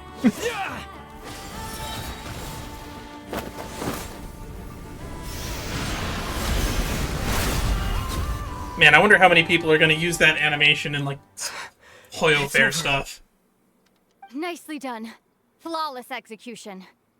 Couldn't have pulled it off without your backup. Not too shabby at all. You can say that again. As for what you were saying, yes, I should have come to see you earlier. Or at the very least... Spent more time with me going on adventures like this. Something like that. Instead of just running off and expecting you to follow my trail. Yeah, you've been kind of uninvolved. Wait a sec. That's not an official apology, is it? It's really cool, though, if you do the R&R quest line, and it's very heavily implied that she did the entire thingy beforehand. That goes without saying. Come on. Time to claim the treasure we came for. I just feel real bad if we just solved all of these damn puzzles for the Fatui to come in last second and take it all, like they did with the Lyre de Himmel at the beginning of the Mondstadt Archon quest. A lot of deer-headed statues. Now I got Shika Naka Noko Noko Koshtantan stuck in my head again. This is the Moon Marrow. The treasure we've been after. Is it?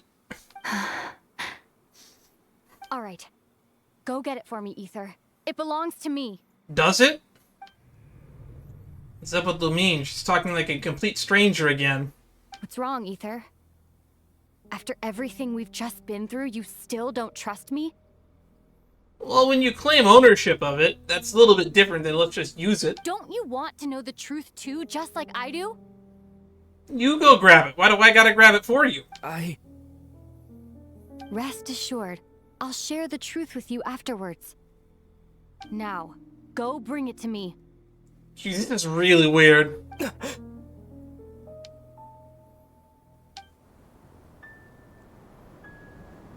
Something's happening. What's going on? Where did this fog come from? Lumine! No, not this shit again.